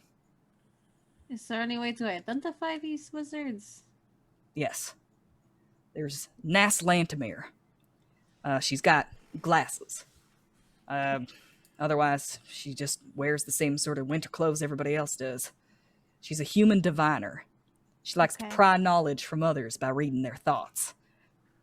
I always found that her weakness was that she's always looking ahead, and she never looks back. Or watches her back, for that matter. See, Hart, this is why I had you wash my back. I feel like Burning Star drops and it's just Hart, like, Yeah. just back to normal. Then there was Valine Harpel. She's a human necromancer, as cold and uncaring as the corpses she animates. She's a withered old fool whose greatest asset, her family name, is going to do her no good here in Icewind Dale. She's got an eye patch. Old biddy with an eye patch, okay. And then there's Avarice. She's got to be the meanest of the bunch. A tiefling evoker who delights in destruction. Her weakness is her paranoia. She can't bring herself to trust anyone except for maybe those 2 gargoyle companions she has. And even they are suspect. She's an albino tiefling, white as the snow. Yeah, So just keep an eye out for those people, all right? so avarice is just like really bad. She's mean as sin. Yeah, I definitely did not meet her and flirt with her. She seemed pretty nice. Wait, you met her? Yeah, Yeah, she helped us escape. She was nice to you? Yeah, What did she get from you? nothing. I don't think anything at the time. I kind of flirted with her, but I don't think that usually gets people like to turn sides. Man alive. She helped us twice, actually. I imagine this conversation is happening as you all are exiting Yeah. the Spire. Berta's just taking her hat on and off. She's like, wee! Hello, my baby. Hello, Hello, Mom. You do have to use climbing gear to get back up the slide. And when you return to the surface, the aurora that forms the rime of the Frostmaiden is painting colors across the night sky. And he takes a moment to just sort of look up at the sky and he says, sure is pretty, ain't it? You get used to it after a while. But I think you and Roberta would like it a lot. Happens every night. Every night? Every night. Still has a bit of a charm to it. I guess I hadn't really looked up. No, you can. However many times you want. Yeah. Why don't we all go back to my He place? looks up at the aurora for a moment, and as he does so, like he's kind of smiling the way you do when you look at something pretty, and then his eyes just sort of drift to Roberta, and that expression doesn't change.